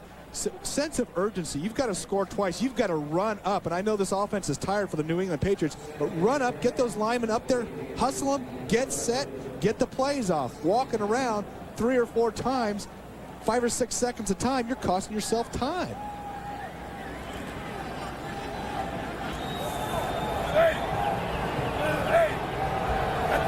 From the 16, 2nd and 10. Bledsoe in the end zone, intercepted.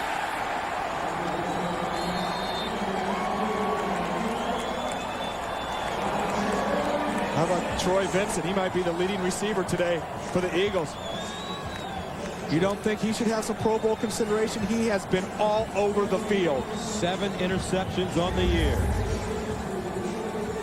Drew Bledsoe throwing the ball. Sean Jefferson just stopping on the outside. Vincent going across. Bledsoe, 4 interceptions, along with 2 fumbles for the Patriots. The first game this season without a touchdown. The executive producer of the National Football League on CBS, Sean McManus and Terry Ewert.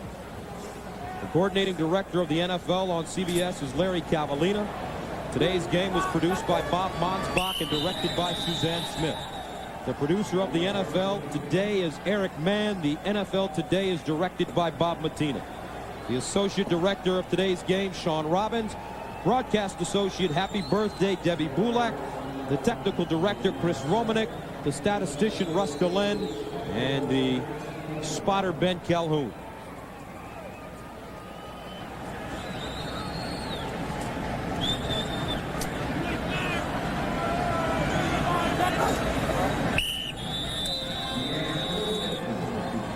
And that will do it. The Philadelphia Eagles have defeated the New England Patriots 24-9.